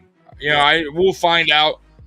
We don't know yet. That won't be out for a little while. So, but those are our opponents. So, this is what happens when you're a good team. You're gonna get the best on the schedule. That's how it works. So, I thought last year's schedule was brutal too. So, we still winded up, having a decent record though. It didn't start off. It started off okay. We went to that slide last year and bounced back. But man, that was a rough going last year, man. Andrew, Bears, Commanders, Patriots, and now Vikings will be selecting quarterbacks in this year's draft. So Bears are trying to, from everything I'm hearing, they're trying to get rid of Justin Fields, which I thought they should have. I think they should. It's smart. Commanders definitely should. Patriots, they should. Like, the only way the Patriots won it, if they would have signed, I thought, Russell Wilson, and then maybe waited another year to get a quarterback in another year, maybe when a new draft class, if you can't get your guy this one. But that's over with. So I wonder if the Patriots trade up if they see a guy they like, because they need a quarterback. They have to get a quarterback. And the Vikings, definitely. Yeah. So they're going to be moving in a different direction now. Oh, 100%. 100%. You got a new head coach. Yeah. It's a whole rebuild. Mac Jones, I think, went to Jacksonville. I think he got traded to Jacksonville. Am I wrong on that? I think Mac Jones went over there. I think he's the backup there now. Amy, Big Cuz is a great personality and is very informative. Big Cuz, but nothing but love, and I appreciate your love and support, Amy. Definitely. Like I said, man, I remember you jumping my show and she said skin to fin. So definitely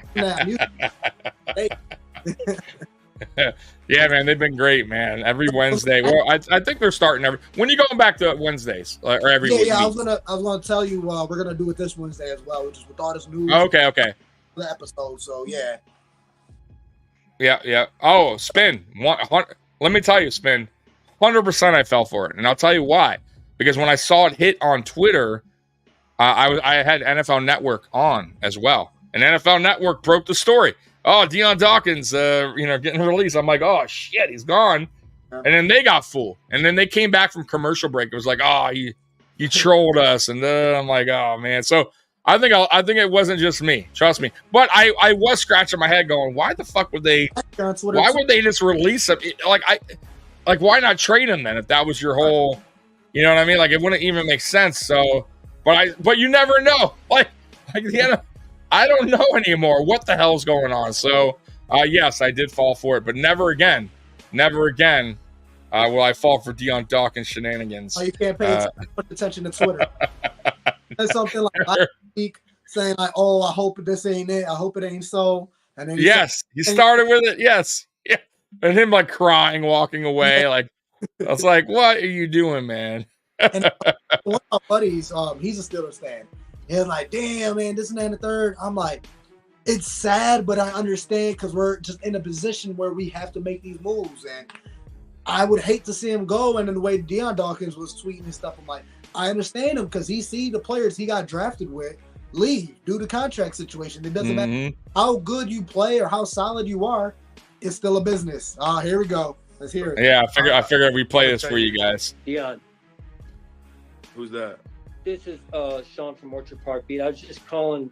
You described yourself as an entertainer, and I was just wondering maybe if you could share a song with us to mark this special occasion. You said Sean from. I'm gonna tell you, Sean. I don't know who it is, but you sound like McDermott. And if say if this is Sean, welcome, because I don't know you, but Sean, I'm gonna talk to you like I'll talk to my head coach. Let's ride out. And the song of choice that I would say, it'll probably be Sweet Home Alabama, but I would probably change it to Sweet Home Buffalo. So Sweet Home Buffalo. And maybe you could talk about the maybe the wardrobe you're wearing for this special occasion today. Shirtless Snow, man. Shirtless Snow. I don't care what nobody say. This is Sean. It got to be Sean. Talk like that. I knew it. Yeah. I was about to say, man. I'm about to say, like, yeah. Ain't nobody that sound and like that. That's Sean McDeasy, man. What up? What up, buddy? Congratulations, man. Hey, thank you, man. Thank you. Appreciate you. We locked and loaded, man. I just wanted to hear a little rap, a little song that you had. See, everybody wants a little bit of entertainment when the off-season starts, right? Hey, you said you're an entertainer, man, so I had to jump on and be like, hey, let's hear a song. I got you, man. What up, though? Sweet. Yeah, that's the remix. We need that. Mom, I'm coming home to you. Yeah. Oh, you're the best, buddy. We love you, man. See you guys. I appreciate you. I'll tell you what, pretty cool with Sean McDermott because he doesn't like do that all, like joke around often like that. Pretty funny that he did that. That you don't see that side of Sean McDermott often. Like, I'm not a Sean McDermott guy. Everybody knows that. But I like seeing that from a head coach. Like, I do.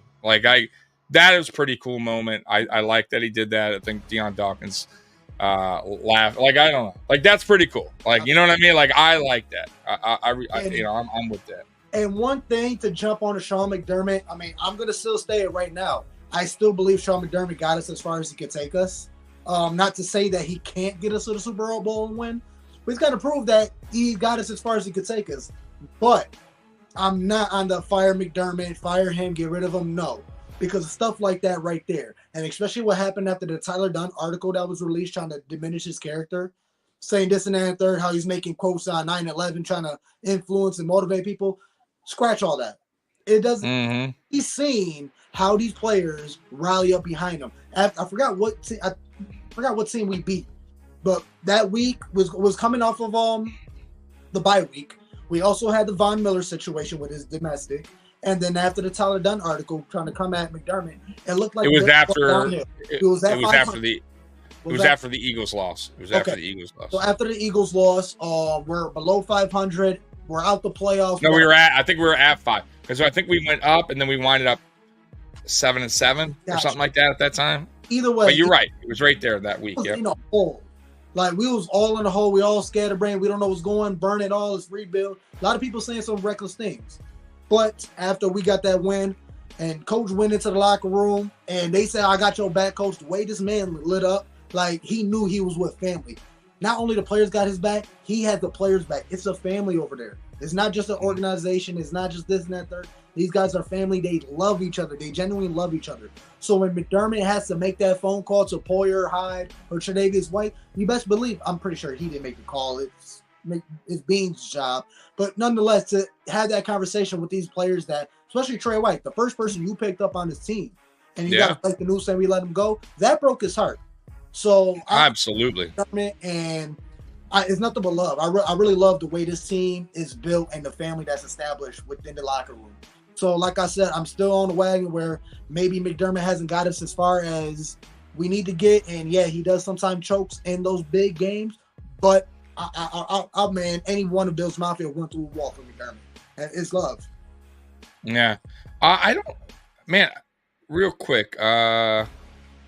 Somebody – I don't know who it was, but I want to say thank you to that person because it had to have been somebody here watching the stream. Just donated or gave the channel $100. So thank you. Yeah, it wasn't a super chat. You could always do super chats. You don't have to go that way. But man, thank you so much for that super chat, man. That's crazy. That's been one of the biggest super chats we ever got here. So thank you so much for that. I wish I found his name. Let me. From the bottom of my heart, man, that's nothing but love, respect, man. Shout out to Bills Mafia, man. Yeah, man. I wish I saw his. I don't know how I can see that. I'm sorry if I don't have your name on here, but somebody did. I had it up for a second. I apologize, man. You still in here, that man? Sucks. Hey, show yourself. Yeah, I'll figure it out. But somebody sent me it, and it wasn't. Trust me when I tell you, it wasn't friends and family. That's Hope wasn't trying to put $1 or $10 and put an extra zero. Okay, here it is. Valen Thompson. So Valen Thompson, thank you, Valen. I appreciate you. That it does go a long way, believe it or not, for the channel, man. I'm always trying to make improvements to this channel. Upgrading my camera, upgrading the microphone. We're just trying to do everything here to get the site better. Huh? I said Tommy does it right, man. He got the hookup. He got a wonderful channel. He's established, man. He knows what he's talking about. It's not just football and Bills. He got other shows and podcasts, man. So everybody in here, if you're not subscribed yet, man, definitely hit that subscribe button. Jump on YouTube, Mafia Sports Report. Man, nothing but big things, man. We're here to grow. We're here to rise. We're here to entertain you people. Because at the end of the day, I don't know about him, but me, I'm just your average Bills fan who like to talk about the Bills. So this is what we do. Nah, hey man, you do a great job. By the way, Saquon Barkley just signed with the Eagles, $37.75 million on a 3-year deal. So Barkley to the Eagles, that's huge. Man, Eagles are going to be tough. That's a great addition. If he can stay healthy, that is a very good pickup for the Philadelphia Eagles. Man, what did the Giants get? Or the Giants, I don't know. As people are like, "Damn, as Giants fans, I'm speechless." Like that was somebody's reaction. I don't know who the Giants have right now. I think the Giants are probably running back shopping. Yeah, man. And by the way, too, if now that I'm thinking, with that Falcons signing Cousins, I wonder how tough it's going to be for the Bears to get what they want for Justin Fields now, because there's only so many teams right now that are like, really in need of a quarterback. And really, how good is Justin Fields? Like Justin Fields, to me, I'm not a Justin Fields fan. I think like he's okay. He's in the right organization, though. I mean, yeah, his decision making, all that, and he's too quick to run and all that. That's what I've noticed. He's not really a pocket passer at all. He's quick to just get out and go. But I feel like if he's in the right scheme, I mean, he can have a decent career. I mean, he's on the bottom of the barrel of quarterbacks right now, but I really feel like he can get his career revived if he's with the right team. Yeah, you're right. Barkley was Giants officer anymore. I don't know, man. I'm just not a fan. I just feel like his decision making is bad. I feel like he's been in the league a while now for that to gotten better. It hasn't. I get he's been on a bad team. That doesn't help. Multiple coaches doesn't help. But I just feel like you said too, he's also quick to get out of the pocket. Sometimes you got to wait, man. You got to wait. You got to be a little bit more patient for your receivers to get open. I feel like sometimes he's just not that. And then, like I said, decision making has been poor. So my point is, I don't know if a team like the Falcons might have been it, right? And then they went out and got Cousins. So I don't know. Like, because that the Bears are going to want a first-round pick, right? And who's going to give that up? I don't know, right? Like, you go back to, like, Arizona. Now, I know it's a different story, but what they got for Rosen was a second-round pick from the Dolphins was crazy, right? Second or third round? I think it was second round. They stole that. That was great for them. So, I mean, maybe – I don't know if they get a first round – for Fields. Maybe they get a second round. I don't know. Maybe they do. Maybe a team like the Patriots are going, you know what? We don't like anyone in this draft. We will give you our first for Fields. Maybe. Or they swap first. I don't know what they do. Or not swap first. Sorry. They get a second. Yeah, them trying to change the scheme up. I don't put it past them, and I do feel like Patriots will spend the money on him. You never know. Right. That's what I'm saying. Maybe they feel like he's the guy there. Maybe Patriots are a good team. Because I feel like they've been running on the whole 2000s type of playbook where you need that pocket pass to Tom Brady, and that's your success. And then you could get little people around when the whole entire league is on a whole different path right now when your quarterback has to be elusive and a great thrower as well. I mean, if you just got a pocket passer, I don't know how successful they're going to be. Just like Kirk Cousins. Kirk Cousins, I mean, he's a decent enough quarterback, but he doesn't really have legs underneath him, so that's what really hinders him. So yeah, we'll see. I mean, I don't think anybody's going to give up a first round draft pick for Fields unless somebody gives up Fields. Maybe. Yeah, it depends on how high they are on him. How do they if it's a team that's GM like really loved him in the draft and they didn't get a chance to draft him and they need a quarterback, maybe. You know what I mean? It's possible. Beth coming in, we don't need to play Henry like he was playing in Tennessee.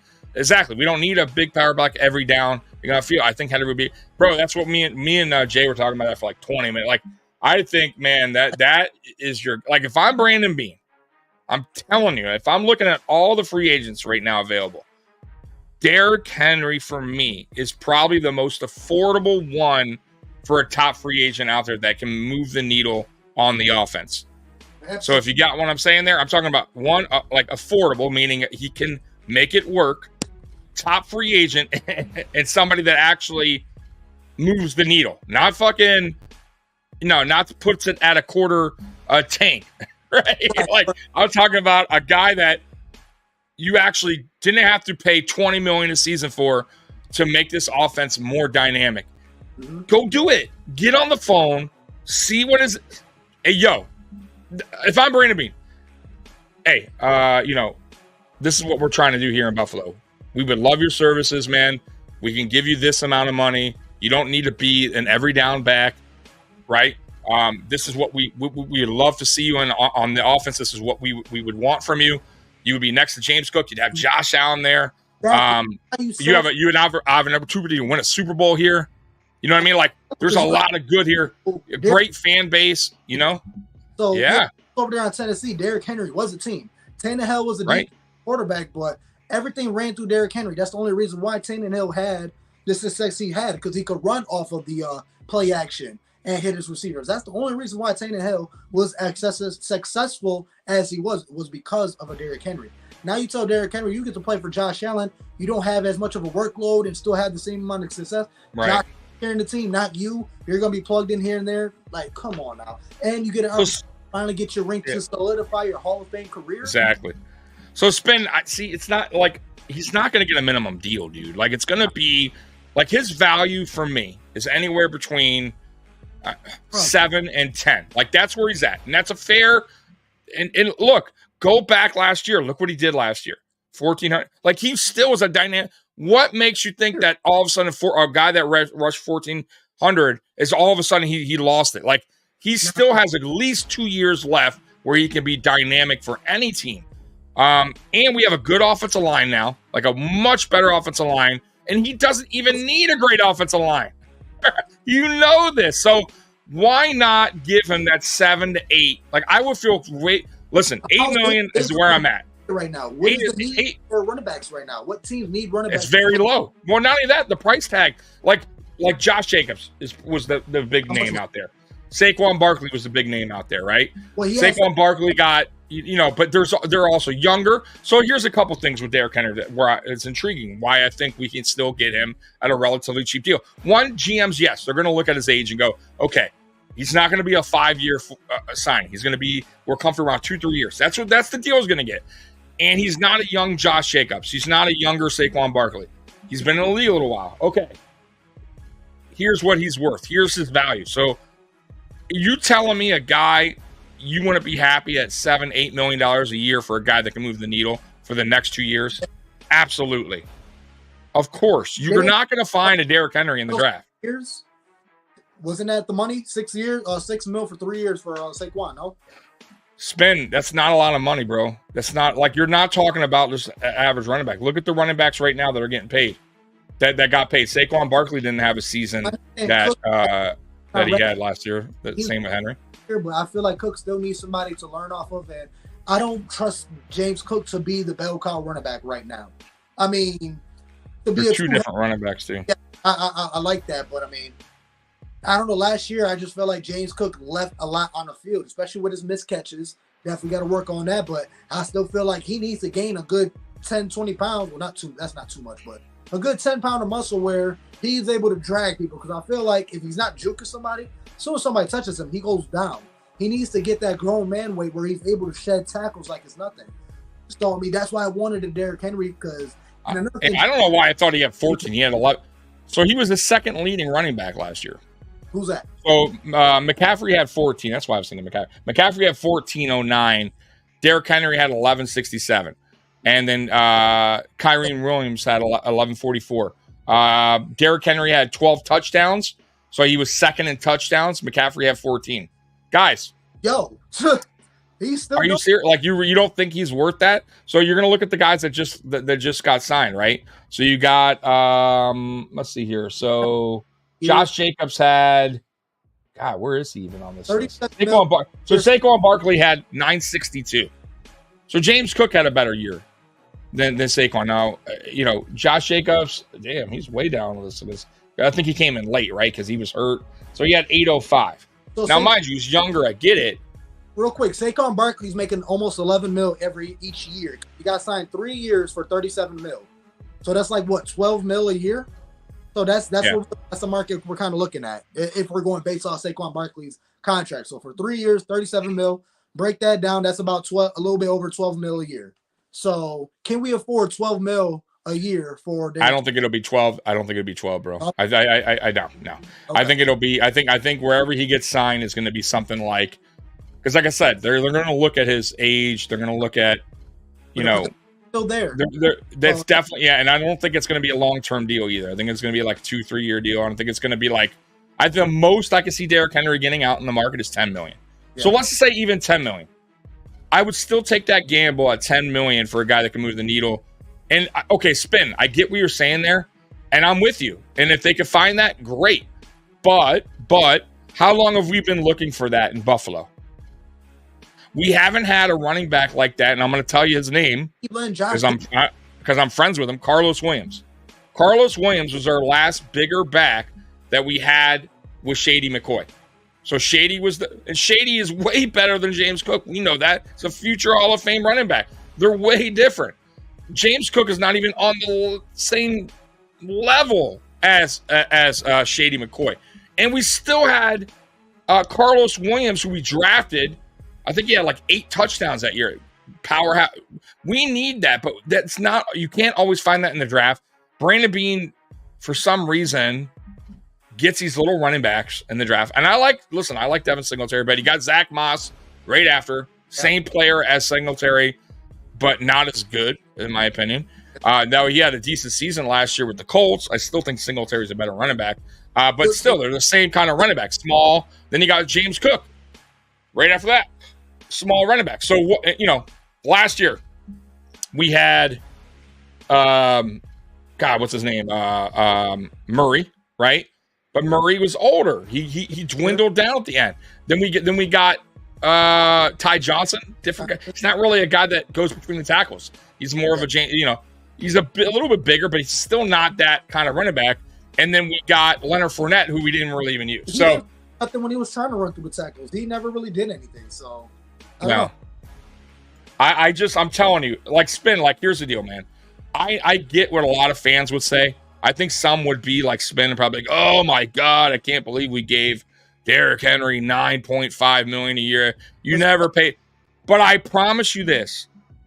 If the season starts and we're 6 weeks in and Derrick Henry's just tearing the shit up, getting touchdowns, doing the shit that we struggle at, which is goal line, short yardage, you will change your tune real quick and go, yeah, worth it.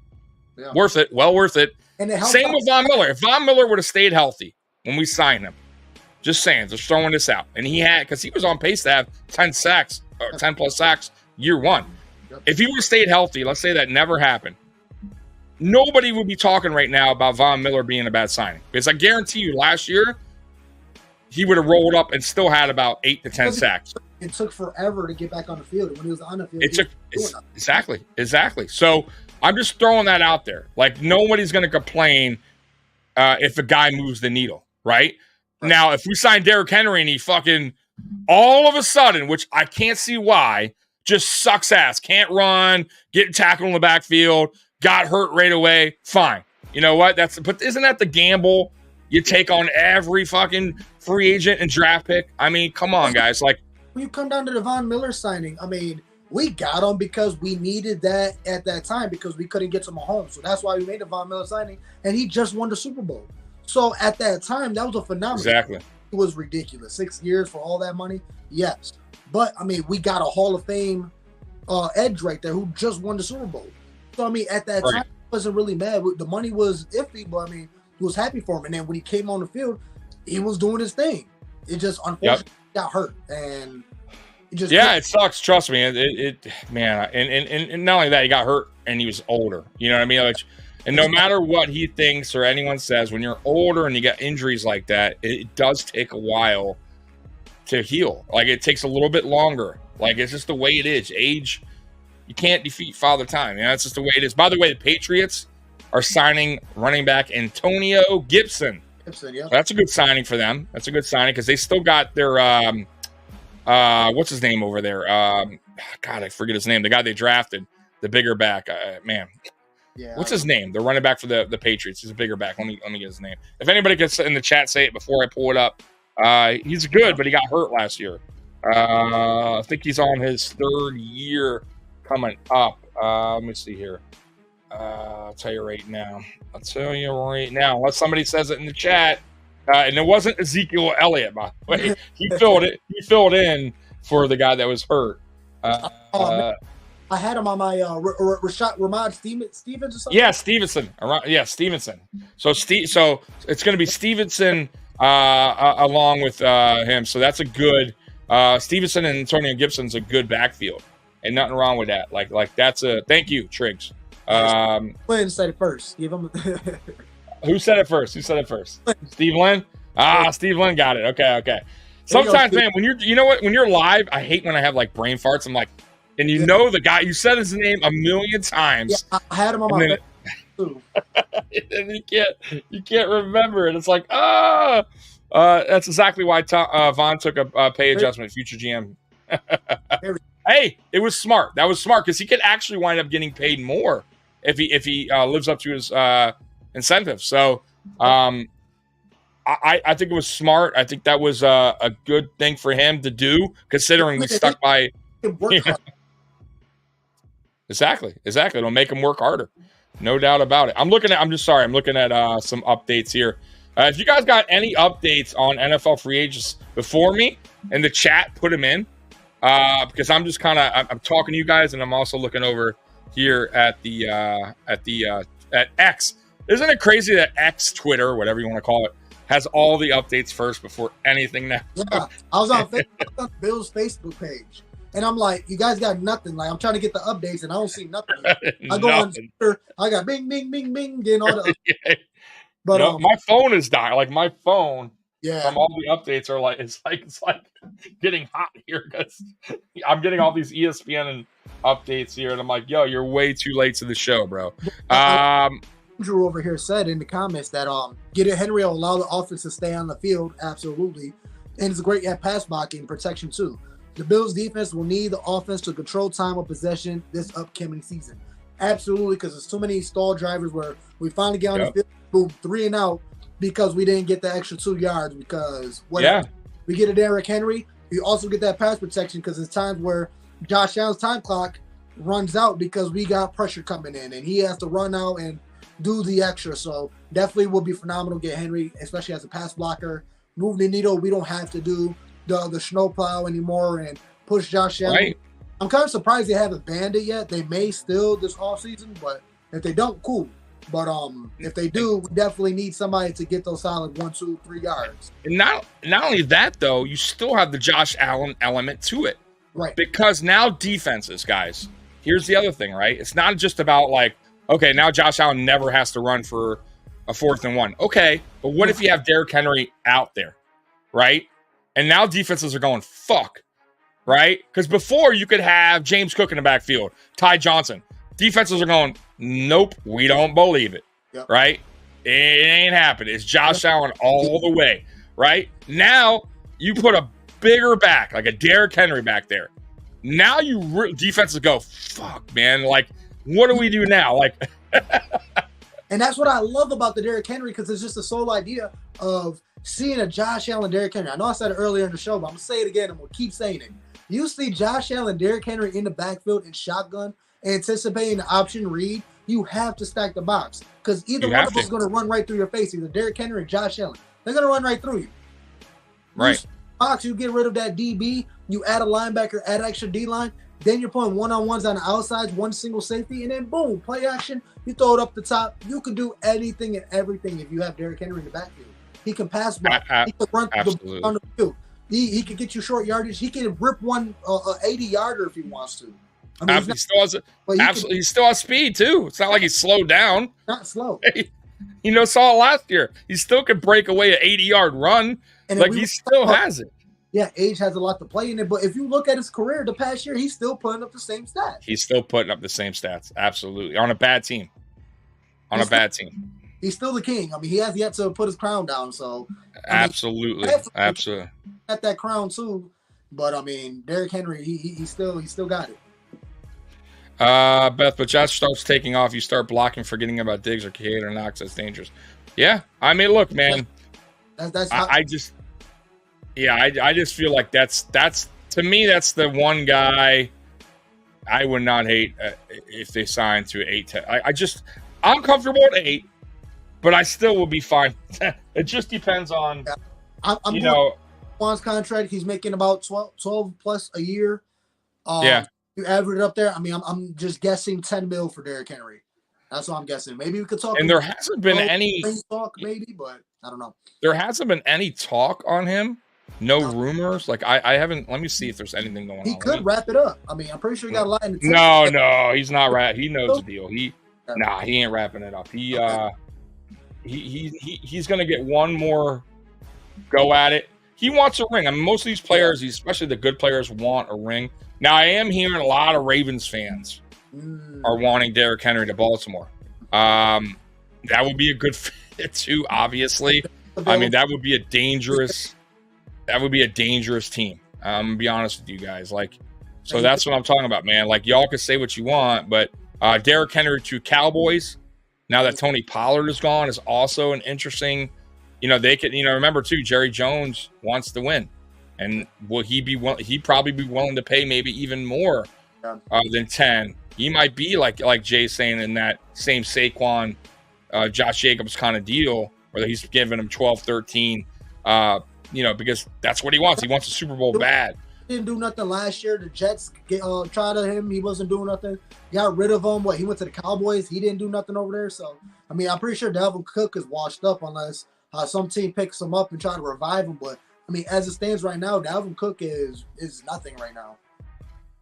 I just hope that, like I said, man, I just hope Brandon Beane at least does something. He at least makes the call. Yeah. At least entertain the idea. You know what I mean? Like, don't just say, no, we're gonna go young. Like, we're not gonna sign any. We're gonna only look for 1-year deal. Like, I really hope that he at least makes the call. Sees what he wants, sees what he's comfortable with or whatever. At least entertain his agent the idea of coming to Buffalo. Here's what I could afford. Here's what I'm willing to give you. Here's what you could get in return. Possible Super Bowl ring. You're playing with Josh Allen. You're playing with Stefon Diggs. You don't need to be the cowbell. Yeah, like at least throw him, an offer and give him, a reason why it would be great for him to come to Buffalo. And if you don't get him, fine. But at least I know we at least tried, and of course we'll never say if we did or not, but I wish that we would. I hope that he at least tries to make the call to see what he wants. At least try to get him.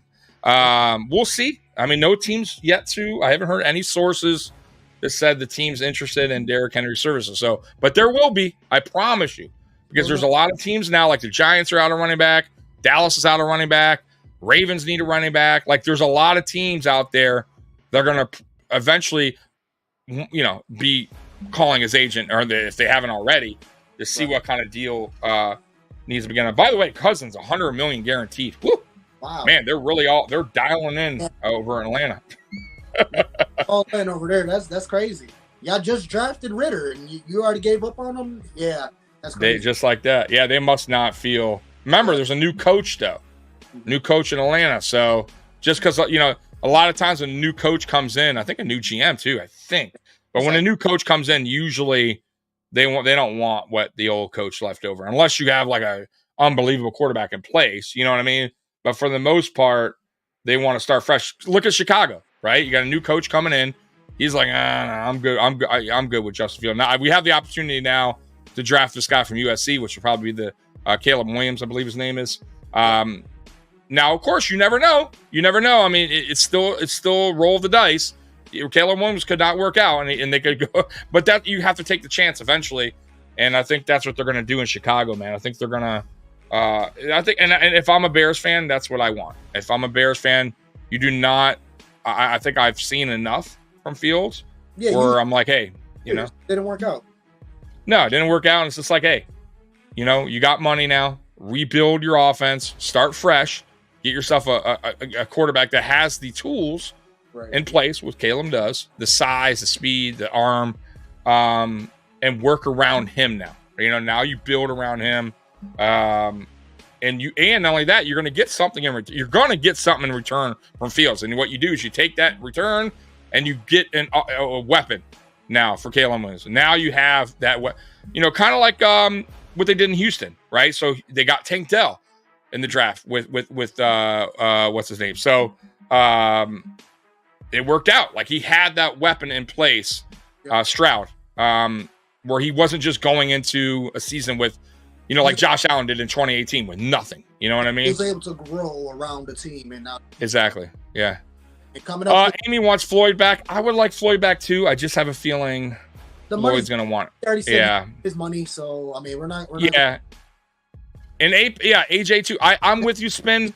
I kind of like. I love Floyd though. I still think Floyd could produce more still maybe this year. Now maybe not in upcoming years. I think AJ maybe's on the because he's younger, has more of a time left. So if you give AJ a 5-year deal, but I think Floyd anywhere. I think next season, I think he still has one more year where he can get 9 sacks. I really believe it. 8, well, maybe not now. 8 to 10, which is around that range, which any team needs. You need that. So I'll tell you another play. Van Ginkel, I think his name is from the Dolphins. I would absolutely love to entertain that idea.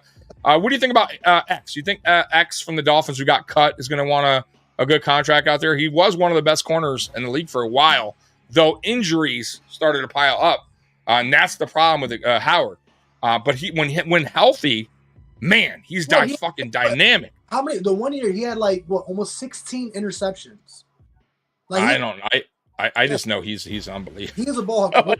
He kept getting interceptions after interception. He had 2-3 games where he had 3 interceptions in one. It was just everywhere. I mean, he had to scheme up. The quarterbacks kept throwing it to him, but I remember that 1 year. I think it was 21, I believe. That man was getting a wild amount of interceptions. So I mean, like you said, with injury, you got to consider it. But I mean, if he's 100% healthy, I mean, he is a ball hawk. Yeah, and then it just depends what he wants. Like, what's his market? I don't know his market out there. Hey, you know what I mean? Earlier in the show, I mean, if we're gonna make a move and spend the money in the free agency, I'm kind of all in on Derrick Henry, or if not Derrick Henry, defensive player. Get us a receiver. I mean, obviously we're good on tight ends because we did Dawson Knox, we got Kincaid, we re-signed Quentin Morris, so no need there. Now Clarence Higgins is interesting. Higgins is interesting because that would be basically a free agent. I mean, in a way, I know it would be a trade, but you have to pay him. Like, you're not gonna we could trade for him, sure, but then you're gonna have to. He obviously wants out of Cincy because he wants a big deal. Yeah. He wants a long-term deal. So he's not gonna want to just be traded somewhere where he's gonna be used for 1 year and out. Or he would just stay in Cincinnati. I mean, it makes no Miller type of deal where we kind of just he wouldn't want that. He would like T. Higgins.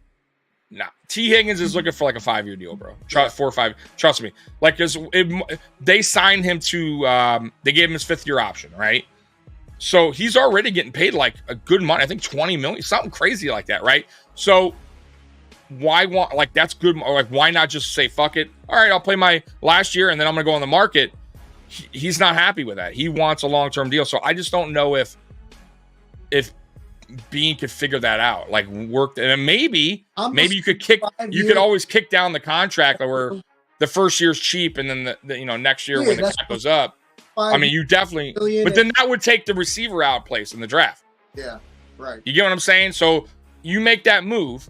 So like hypothetically, we got a first-round pick to 28th, right? We would have to give that up. Right, plus something else, more than likely for Higgins. I'm just going to be real with you because 28th pick in the draft is like having a second-round pick, basically second-round pick. Right. Would you entertain the idea? Yes, I would definitely give up my first round because at that point, all the top 5 receivers are gone. They're gone. Right now, you still got the Keon Colemans of the world that's going to probably go early second round. There's a couple other good receivers that are going. Now, are the Bills thinking about trading up to get one of the top receivers?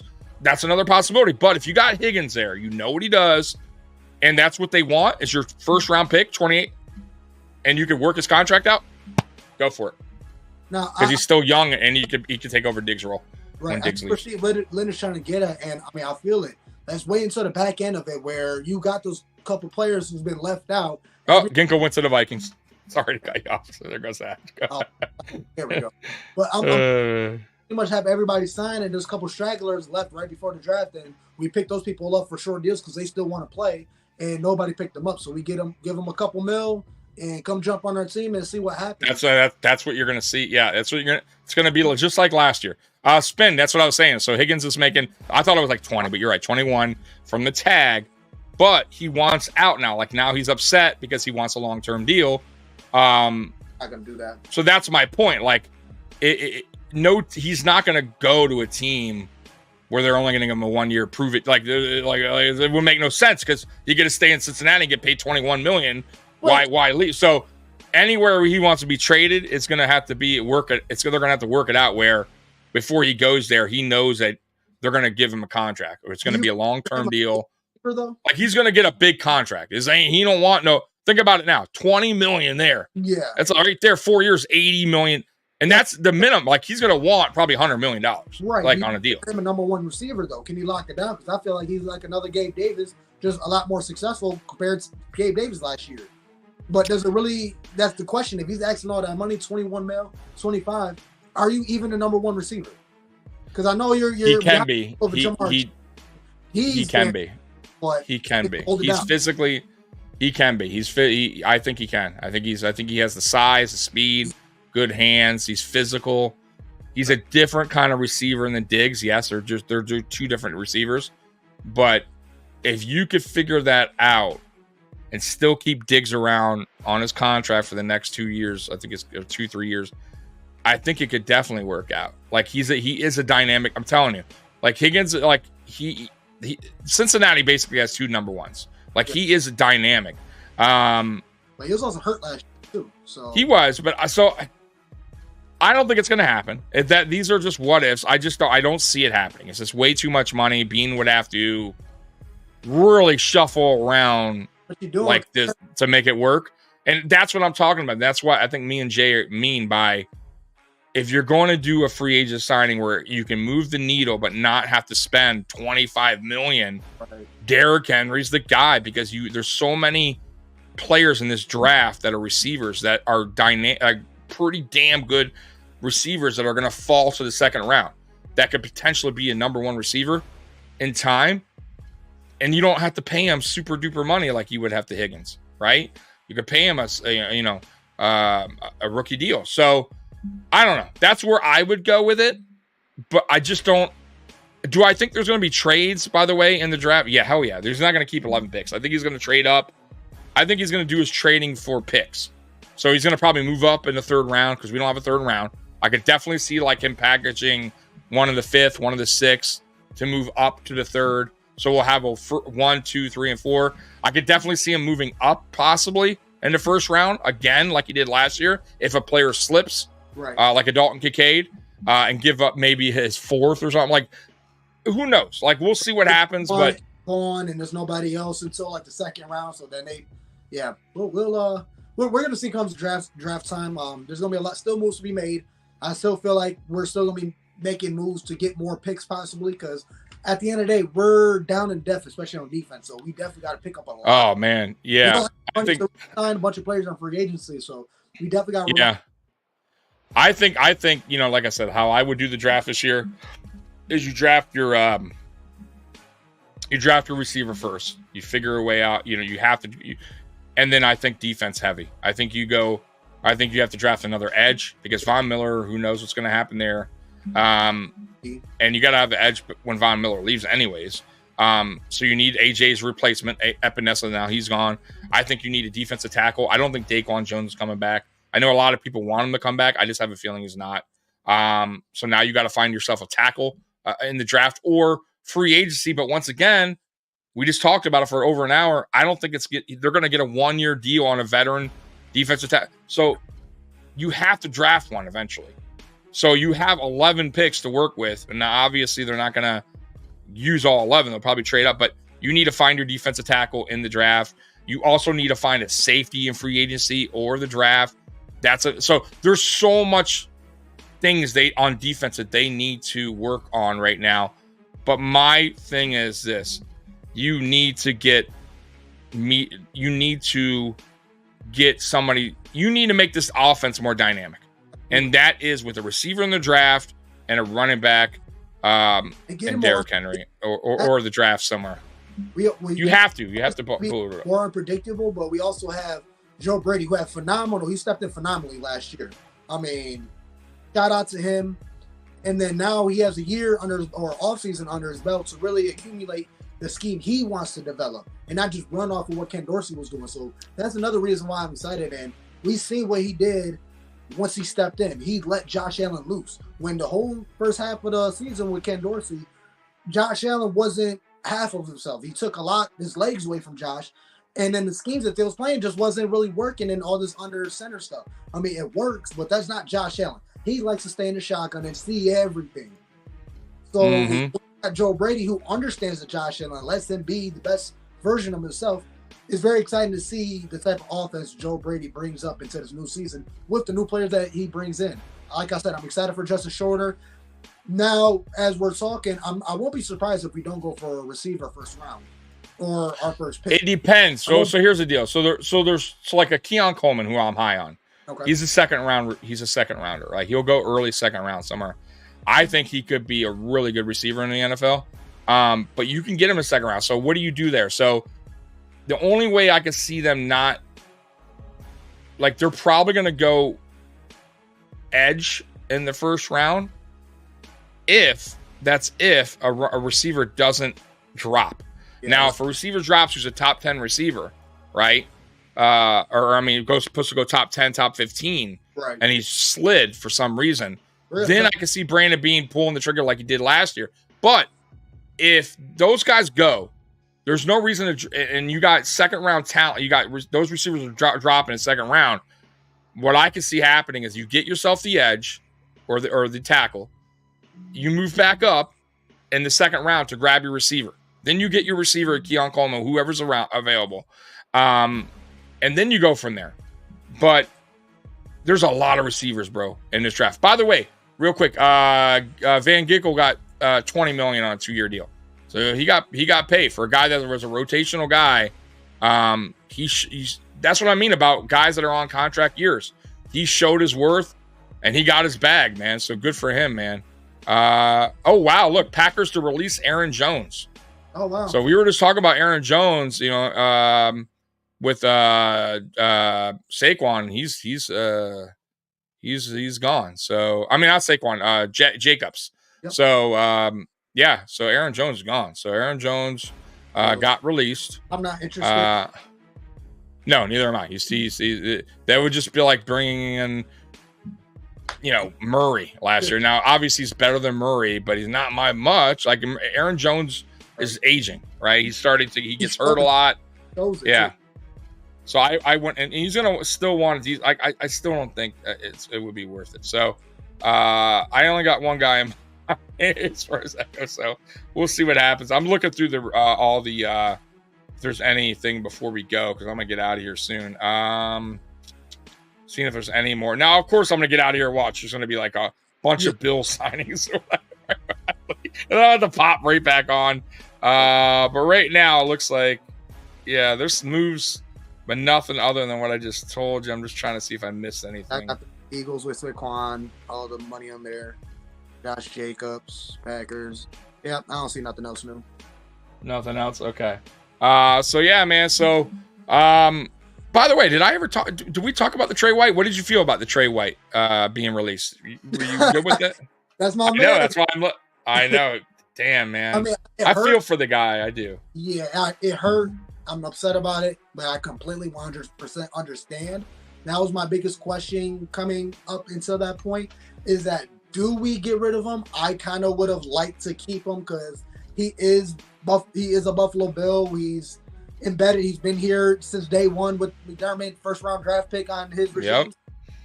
It would have been nice to see him, but I understand why. I really don't understand what we could have done. Yeah, make him sit for the whole year, and then maybe we get Trey White back, but I mean, we seen what the confidence did to him last year. I remember I went to minicamp in Rochester and just watching him by himself practice on the side. I'm like, and then seeing his little tweets and this and that and there. I'm like, this man is hurting. And then to see his reaction during the game when he got hurt and him slamming the ground, I mean, it's painful. So I don't know. It hurts. I'm sad, but I understand. I mean, long live Trey. respect none of the trade day, but I'm very anxious to see his future. Maybe he takes a year off of football, really get him right physically and mentally, jump back, get in the following year. Hopefully we can pick him back up. If not, still excited to see him jumping on an NFL team anywhere. But he'll get picked up. He'll get picked up. I think he'll get picked up on like a prove it deal, maybe a 1-year deal. See if what he has left in the tank. You know, if or what, not even a tank, just what he can provide after those injuries. By the way, Country Boy 864 coming in. Well, let's see what Bargain Bin Bean does as it again. Of course, we weren't going to make any moves. LOL. I said that when I started the podcast. I said I think today's just going to be all in-house stuff. He's going to do everything in-house. He did the Dawkins extension. He brought back Cam Lewis on a 2-year deal. What else did he do today? He did the Dawkins. Not Dawkins. Dawson Knox reworked his contract. I think today is going to be a day where nobody gets signed, no moves. Yeah. And I think you'll start seeing deals get done probably Tuesday, Wednesday, maybe Wednesday, Thursday, during the weeks, basically. The middle of the week, you'll start seeing 1-year deals, 2-year deals, 1-year deal. Same thing as you did last year. Me and Jay are just really hoping and praying that the one deal that we really want, which is Derrick Henry, he can get one deal done. And I don't think that's a crazy deal. Once again, I don't think $8 to $10 million is outrageous. I really don't, because I think fans will go, oh my God. Like, let's say if it's a 3-year deal, hypothetically, which I think it would be $30 million. Let's say hypothetically $30 million. Right. All fans would be going, oh my God. But then once the contract gets out and goes, okay, here's what's guaranteed. There's a way to get out after year 3. It doesn't look so bad now. And I think that's the kind of deal it would be a deal where we wouldn't be stuck with him so long, but yet we still have this 2-year window with him where here's our chance to win a Super Bowl with a dynamic player that still has stuff in the tank. Josh Allen still way in his prime. Still got a somewhat happy Diggs. I guess I don't know what Diggs we're going to get next year. But I'll tell you, winning wins everything. Winning cures everything. Yeah. Okay. And if we actually go in this offseason, Joe Brady works his own offense scheme out where Diggs is happy with his role now, and you get him help with another receiver next to him that could put a little bit less pressure on him, and you get Derrick Henry in here, and this offense is clicking on all cylinders, because it wasn't last year, and it really wasn't the year before the second half of the season. I think that cures everything, and I think then Diggs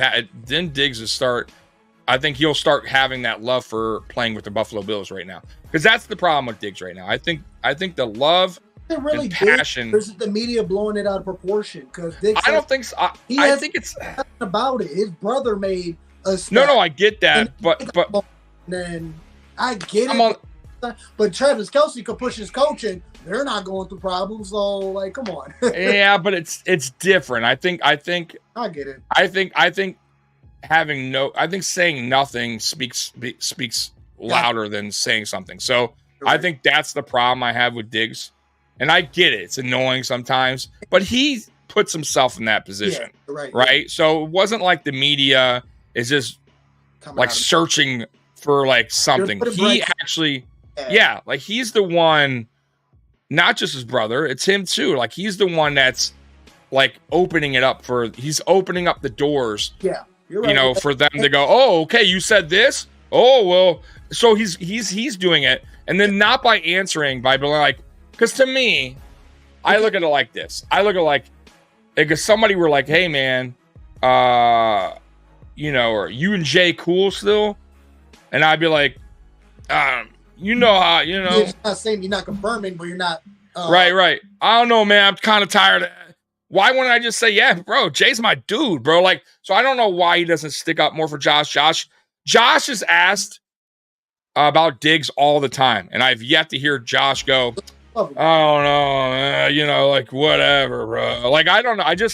I feel like here's what I feel like, man. I feel like Diggs' relationship with Josh is good. But I feel like Diggs' relationship with McDermott is not so good. Yeah. And I feel like there's a little tension there.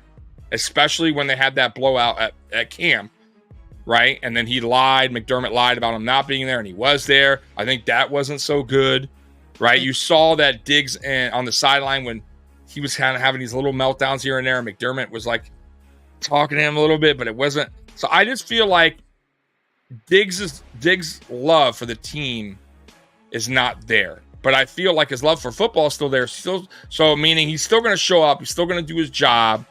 But I just don't know if he has the passion to play. Like I feel like if the Bills could somehow get rid of him tomorrow, I don't think he would be upset. You know what I'm saying? Like he's not like Deion Dawkins, right? Like you see the love and the passion, but you're not going to see that from Diggs. Like you're not going to get a tweet that goes, oh man, love Buffalo, man. Like he's just not. But if you go back in time, when we first got him, 2020, 2021, even 2022, he was loving us. Pictures with Josh, photographs, doing magazine covers, tweeting, like all good shit. After that 2022 season is when things started to decline for his love for the team, and he wasn't really. This is my little theory towards it, because I know this is the whole reason why Antonio Brown blew up the way he did in the Buccaneers, where towards the end of the season, coaches and the organization stop playing certain players so they don't hit their incentives. I always thought that was a problem, because why the Stefon Diggs could go 6, 7, 8 games straight with over 100 yards and be dominant, but why towards the end of the season he's just non-existent. I always just thought maybe not playing him or giving him the ball so he don't get the incentive, so he doesn't get the extra money, and that's what's really pissing Diggs off. I always thought that's what it was. That too, no doubt. I'm with you there too. I'm with you there a little bit, and Spin is right. I get what you're saying, Spin. Like it is a little bit more drama than is needed, but he also opens the doors for it sometimes. Other players don't. Now I will say this too: receivers are known to be divas, a lot of sense. And that's true. All right, receivers are known to do that. And yes, we're still alive. We're about to get out of here though, but he's him and he's not. Great. Yeah, I think Diggs was him for a little bit. And I think he's starting to not be him. And I think it's frustrating him a little bit too at times. Because if you look at the drops over the last 2 years, they've gone way up. If you look at the drops when he first got here, he was sure-handed. He did not make those mistakes, those drops. Coming down with it. Exactly. So it's like, and then I also feel like with the new, when Ken came here, by the way, Ken Dorsey, when he took over, he liked Ken Dorsey. I never heard anything bad. Like Diggs, like he was upset when he got fired. Like so was Allen. Like I didn't see any or hear any friction between him and Dorsey. As a matter of fact, if you go back in last year and the year before, Diggs had better numbers under Dorsey than he did with Joe Brady. Yeah. So now, mind you, that could have been because Joe Brady was trying to mix it up, and really that's the one thing that Dorsey didn't do well, which is know your personnel. Okay, here's what this guy's good at. Here's what he's not good at. Here's how we can use Trent Sherfield. Here's how we can use Deontay Hardy. Here's how we can use Khalil Shakir, Dalton Kincaid. That's the thing Ken Dorsey didn't do well. He didn't understand player strengths and weaknesses, and it was just the Josh Allen Diggs show. And defenses were like, "Oh, you're not going to use Khalil Shakir. Oh, you're not going to use Dalton Kincaid. Okay, we're going to double up Diggs. We're going to put all of our pressure here and just take him out of the game." And that's where we started to struggle. And then you saw it. Dorsey was just like chucking it up there, having Josh chuck it up there to Diggs every time, or Gabe Davis. It was and Gabe Davis obviously had the bad season. So I think this offseason now that like I said, that Brady now can finally go, okay, it's my offense. Diggs, I would even call Diggs in. Yo, we got to get you more involved. Like this is what we're going to do. Like you're still the guy here. Here's what we're going to do. You know what I mean? Like, here's the guy we're bringing in, Right. That's why I said earlier where we need to get a solid outside threat. Where if he's a speedster or just a big guy who can throw the ball up, we need to replace Stefon Diggs as number one receiver and move Diggs to the slot. Because if Diggs moves, then he could be his route technician and he can get the ball more. He's kind of dwindled away from being, obviously number one receiver because he's the best that we have. But, I'm not trying to say he's not a number one receiver, but he's a lot more successful in the slot or somewhere else than on the number one outside slot. So that's why I say if we can get Justin Shorter, if he can be the player that I hope he can be, and just take the top off where safeties have to play move to the side. I think you're. I think Shorter's going to be a minute. I think Shorter's going to. I think you'll maybe see if he has anything by year 3. By the way, Robert Hunt, I think his name is, offensive lineman for the Dolphins. He got signed to the Panthers, $100 million contract. So, offensive lineman. So, man, he just got paid. So, Robert Hunt, 100-year deal, man, 5 years. So, good for him. Got a big deal. But Amy's right. Yards after catch for Diggs, not very good. Now he did have some breakaways last year that were unbelievable. Yeah. He took it to the house. I think one was against, was it the Dolphins that he had that one where he like broke off 2 tackles and went all the way? But you are right. He's not a bigger receiver. He does who did that a lot too?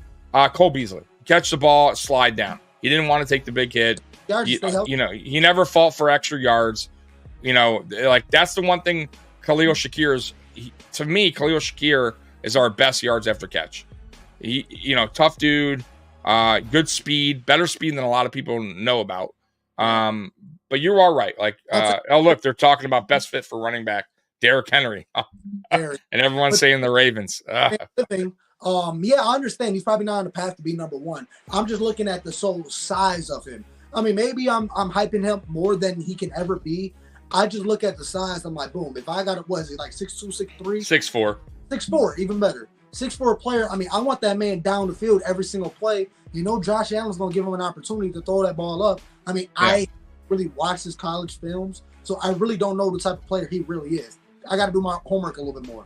But when I see a player of that size, why not have him downfield to throw the ball up? And if we can work on him and get him as successful where he's shorter, or Justin Shorter, nobody knows of him. So maybe he can sneak out to the end of the field and get a couple big plays downfield, get his name known up, which will draw safeties towards him and then can open up the other side. I mean, like I said, it's off season. I'm really just spitballing. I'm hoping the best for Justin Shorter because honestly, that's our only other receiver at that point. We got Diggs, Shakir, and Shorter. Who else do we have at receiver right now? So maybe I'm putting a lot of chips on this man. I hope he can come out. Maybe he doesn't live up to any of my hype, but man, we'll see. I definitely want the Bills to give these rookies a chances and just not let them sit for a whole year, and then we'll see. Maybe sometimes throwing these people in the middle of the ocean and sink or swim, that's how you really get your answer. And that's what happens with Terrell Bernard, a linebacker. He got thrown on the field, and that man swam. He swam, built his own raft, and made it back to shore, leading the defense. And when Milano went down, and he had to take over the play calling, and that man did not skip a beat. So I don't know. I probably am putting too much on Justin Shorter, but man, you never know. I'm looking at his size. So here's the deal with Justin Shorter. So coming out of high school, he was considered one of the best receivers, ahead of like Jamar Chase. Like he was that dynamic. The thing is, injuries piled up on him in college. He couldn't really stay healthy on the field throughout his career in college, right? His route running was a little shaky. He had his best season with Florida, and but he got injured again, right? So we drafted him 6th round for a reason. He's a project player. Yeah. But he has upside. I don't know if he'll be a number 1 in this league, but he has the upside to be possibly a 2 or a 3, which is not bad for a 6th round player. I just think he needs more work needs to be done for Justin Shorter, but he also plays special teams. So I think it's a player that, like Isaiah Hodgins. Yeah. Look out for him, watch him. We have time. He's not going anywhere. He's on a rookie deal. Yeah. But I wouldn't say he's going to be our future number 1, but he could still be a guy that could be used on this offense in the future, is what I'm saying. So he has the size, especially in the red zone, where we miss that. Like, we don't have a guy who can just throw it up 50-50 ball that has that height that can go up and get it. Now, that's why I want the Bills to draft Keon Coleman, who's one of the best in college at those 50-50 balls, get going up and getting those catches, because he's also, I think he's 6'3" or 6'4" as well. He's a bigger receiver, but he also has issues with separation. So, but I would still take the chance on Keon Coleman. Shavers is also 6'4", by the way. He's another player on the Bills team who's 6'4" too. So we do have some size, but they're not starting for a reason. So we'll see what happens. But I think the Bills definitely need to get a receiver in the draft. And I think depending on where these other guys fall to, you could possibly see it in the second round because there's so many of them. And we draft defense in the first, like you get an edge. But we'll see. But I don't mind. I think Justin Shorter, like I said, I think he's a project player. And if he doesn't work out, nobody's going to give two shits because he's a 6th round pick, right? Nobody will care. But if he works out, even if he works out as a 3rd option, that's a win for a 6th round pick. So let's see what happened with Justin Shorter, but I think it's going to take a little time. But I'll tell you what, if he comes out in camp, crushes it in camp, and has a good preseason, you could possibly see him on the 53. Let's see what he does, because now he had a lot of time to get healthy, right? He was on IR all year. He has a lot of time now to in the offseason to work at his craft, to get better. We have a new receivers coach in Buffalo, so he's going to have mini camp. He's going to have training camp, preseason to prove himself again. If he can stay healthy, health is very important for Justin Shorter. Stay healthy, work on your craft, work with Josh Allen, get your reps in, and let's see. But going back to before we get out of here, I know we've been on here a while, but you made a good point. Yeah, you made a good point earlier, real quick, about Josh Allen and the offseason. Yeah. I'm on the fence with that because I think he takes the most punishment out of anyone on our team, right? Like he really is our workhorse. Like so I understand his point of like, man, I got to get away here a little bit. I got to heal my body mentally and physically. I got to get back to a good spot, right? A good play. His shoulder's not. So I get that. Like, I'm good with that. But I'm also on the other side of it. Okay, get your time. Get better. Like, get mentally and physically right.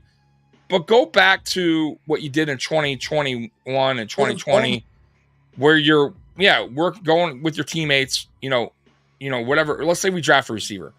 Yo, man, get out here to California or wherever, Miami, whatever. The receiver, Mitch Morris is gone now. You have a new center. Call your new center. Whoever's a potential center. Yeah. Call them up. Maybe he goes out to work. Yeah. Just get some steps every day. Right. 1,000 just get every day. Work on your craft a little bit is all I'm saying. Work with your new guys. Decision. Like it can't hurt. Like I thought last year, he was a little bit, even though he said he was like, he came out and said, "Oh, I'm hungrier than I ever been before." And I'm never going to doubt Josh Allen. Like Josh Allen still played like a dog, but I would like to see a little bit more, like just him taking the extra effort, extra step to like improving. And that is the first step is to really just do a little bit more, like work with Palmer a little bit more, like you were in the past. Get with your young players that are drafted a little bit earlier than camp. Get there's stuff that you could do. You know what I mean? To get better, to improve your game. Will he? I don't know. But I'm not going to totally hate on him if he doesn't. Right. Because I know what to expect from Josh Allen when week 1 starts. You know what I mean? Yep. So we'll see what happens. Patriots releasing Devontae Parker, and they should. No good. No bueno. So anyways, Jay, you will be on Wednesday, right? Yes, sir. Wednesday, 10 o'clock. Everybody, man, appreciate all your love support today. If you need to, you want to talk some more Bills, jump on over my show Wednesday night, 10:30, all platforms. Obviously, we're going to be on Mafia Sports Report. We're also going to be on Facebook, Twitter, all that good stuff. That Mafia Talk, a Bills fan podcast, right there, my little name right there. Please show me love. I show love to everybody else, man. And I do side segments with any Bills fans, any other fan, Mafia moments. And I dive into your fandom. We could talk just me and you, your Bills fandom, how you became a fan, worst game, your best game. Number love. So, man, number love and respect to Bills Mafia out there. Yeah, and what's good about their, what they do, Jay and Big Cuz do a little bit different than we do, that they actually invite you on the show. And hey, we don't mind it either, but that's not what we do on our show, but we would do it. But that's them. That's their idea. That's what they bring to the table. I love it. So guys, remember, if you ever want to hop on and talk some Buffalo Bills football with Jay and Big Cuz on Wednesday nights, they'll send you the link and you can go ahead and hop on and talk Buffalo Bills football, because some people want to voice their opinion. And by the way, you don't even need to be on video. So when you hop on these, you could stop your video and just be audio. So let's say you don't want to show your face, you just want to talk through audio. There's an option where when you come on here, you could talk, and I'll show you right here. See, I'm still talking to Jay right here. No video. And some of you guys are going to be like, good, this is how I like to see Tommy. I don't want to see his face anymore. But that's an option. So that's a pretty cool thing that they do on their show. So, where did Van Ginkel sign? He went to 2-year deal, $20 million to, where did he? Carolina, I believe it was. Carolina, 2-year deal. So Van Ginkel, he got paid. I'm telling you, man, the bigger names right now, are going to get. Robert Hunt, 5-year, $100 million deal to the Panthers. Maybe I'm wrong on Van Ginkel to the Panthers. Let me look here. I thought it was the Panthers. Call him Big Pedro Pizzi, Big Cuz. So that's his name. You can contact him as well, Pedro Velasquez. He's like the old school. He gets all the knowledge. He knows the 90s and all that, man. I'm just a young buck. Growed up, started watching football at 2005. Grew up with Trent Edwards and JP Lossman. So because Minnesota. Sorry about that. There we go, Minnesota. But way overpaid, says Red, White, and Bills for Hunt. Yeah, but the thing is, offensive linemen are tough to come by, bro. And you build a right offensive line for your team, you could be very dangerous in the NFL. I always say that. By the way, the Bucs are closing in on a deal with Baker Mayfield, a 3-year deal worth $100 million, 50 guaranteed. I think that's a very fair deal. I thought that was the only place, really, honestly, best fit for Baker. I didn't think teams were like super high on Baker Mayfield. I thought the Buccaneers believed in him, and that's probably why they re-signed him. By the way, I wouldn't give him 3 years, $100 million. You know what I mean? I think he's good. But I think he's like Ryan. I think he's Ryan Tannehill good. Right, you know what I mean? Yeah. So he has moments. Exactly. Like I always told people, Ryan Tannehill was in the middle of the pack of quarterbacks. Like like I would love him as a backup, for instance. You know what I mean? And by the way, we got our backup. We got Trubisky, but I think Tannehill is one of those guys that could fill in, and get you a couple wins. There we go. But anyways, we're on another. We're gonna get out of here. Another hour, man. This was great. Great conversation. I can't believe me. I'm hoping for like a big. If something happens here, and right. I'm not talking Cam Lewis type sign. As soon as you end it's gonna go down. Right, it's gonna be like 10 deals done. We traded for T. Higgins all of a sudden. I'm like, I'm out of here. And I got to go up. But didn't hear you, Jay, over Tommy asking you on your Wednesday show. Oh, go ahead. What did she ask? Big cuz name is Pedro Velasquez. I call him Big Pedro Pizzi. That's my big cuz, man. Like I said, he's like the brains. He's old school. He's been there through the 90s and throughout the whole drought. So I'm just a hype man. I'm the host. I was a fan. I grew up as a fan since birth. So but I got into football around 2005 where JP Lossman, Trent Edwards, and those guys. So, Big Cuz, he's like the brains. He got the knowledge and all that. And I'm just the loud one. There you go, Amy. See? I got you. I do talk a lot. I apologize for that. Sometimes I get going in my thoughts. And if I don't say it, I'll forget it. And sometimes I overlap my my co-host. But listen, Mikey's been good with me. Like Mikey understands how I roll, and sometimes he'd be like, "Oh man, we used to have this thing. I wish I had it still. I don't know if I do. So I used to be talking a lot. We haven't done it for a while, but we used to do this. You better wrap it up. Appreciate you, Amy. Nothing but love. Thank you, Amy. Nothing but love. Nothing but love, Amy. Yes. Anyway, so we're out of here, man. We appreciate all y'all for joining us for this 2 hours and 35-minute. Man, I wish Trey the best, by the way, too, man. It sucks about jerseys, by the way. Like you buy a bunch, you invest like in your team because you love your players. Well, two things. One, you invest in them and then they leave, right? That sucks. And then the other is, you get fat like me and you can't fit in your jerseys anymore. And they're all in my closet. No joke. I got like 15 jerseys, bro, that I bought in because I was like buying jerseys like crazy in 2022. Yeah. And dude, I'm like this. I'm like, they can't even fit. And taking them off, I'm like, oh, motherfucker. Like, it won't. And I got Kyrie Elam. So I'm hoping Kyrie Elam could blow up next year to make that jersey worth it. What's his name? Spend Tommy leaving. Now he's joining Mikey and being lazy. Nah, no way, bro. I'm not. Listen, I'm never lazy, bro. I do so much work on this channel, man. Believe me. Mikey's just, yeah, dude. I put in so much work here. Now I did take a little vacay. I needed it, man. But I trust me when I tell you, I'm far from that, man. My favorite's Josh. Yeah. Well, so Tommy, he puts in the work. No, you're okay. Tommy puts in the work. He helps my show. He does all his 12 other shows. So this man right there, he puts in the work, man. He deserves. I do, man. The thumbnails, the fucking scheduling. Trust me, there's a lot behind the scenes, man. But what was I gonna say real quick on that? I was gonna tell you something. Oh, Josh Allen jersey. Yeah, like I have a Josh Allen jersey. Obviously, no matter what happens, I'll tell you another jersey I rock a lot. Devin Singletary. I still wear my Devin Singletary because I love Devin Singletary coming out of the draft. I was probably first to say on Twitter the Bills should draft Devin Singletary before anyone probably knew Devin Singletary. And the Bills wind up drafting Singletary. I was so stoked, bro. Eric Moulds, who's right there on that frame. I don't know if you can see it. Yeah, I see it. Yep.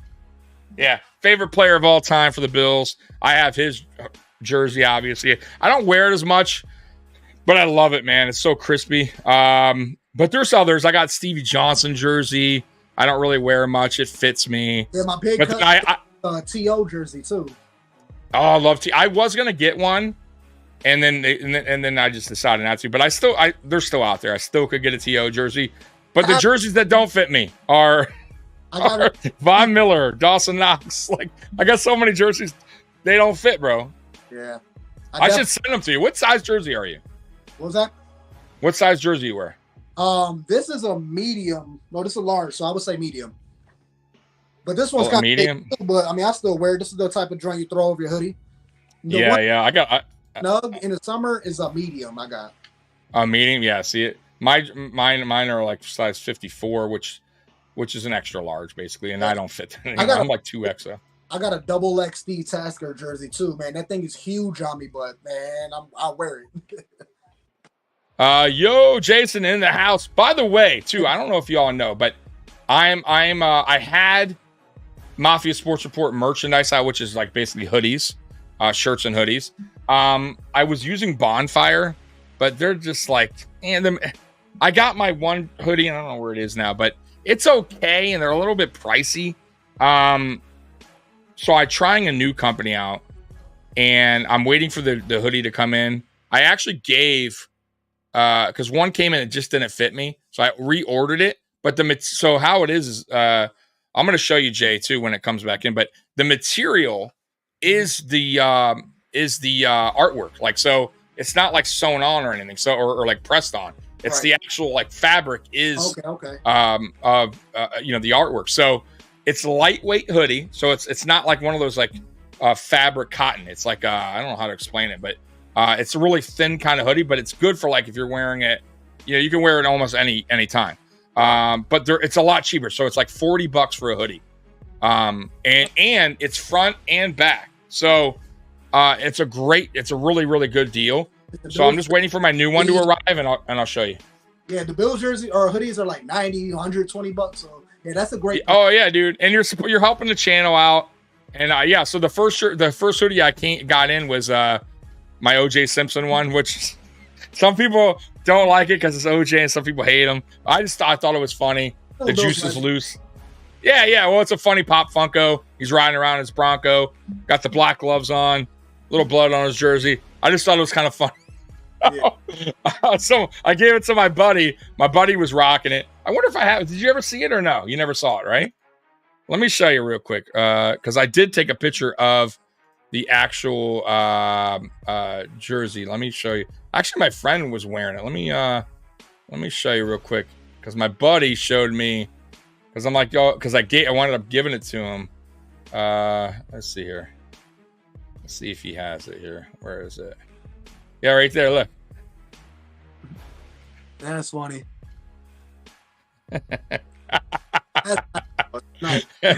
So, yeah. So that's the back, and I wish I had the back shown. I don't know where the back was. Oh, there it is. So here's the back of the jersey.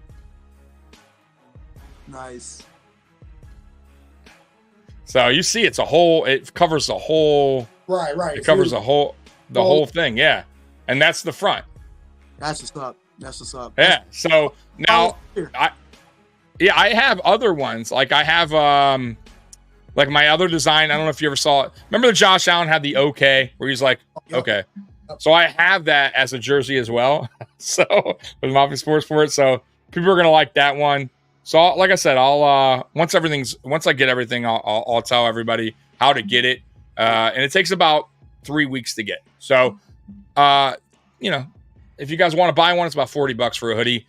I think it goes up to 4X. So if you're a little bigger than that, then you're kind of screwed on that. So 4X all the way up to 4X. So yeah, man. So I get out of here. I definitely appreciate you. Yeah, no problem, man. So we're out of here. Yeah, we're both out of here. We're all out of here. Yep. So, phenomenal conversation. I appreciate everybody in the chat. Please don't forget to leave a like, share, subscribe, all that good stuff, man.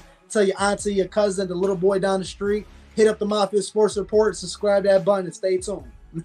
Yep. Hey, man. Thanks, Jay, for joining us. Everybody, Bills Mafia, we love you. And as always, go Bills. We're out of here. Peace.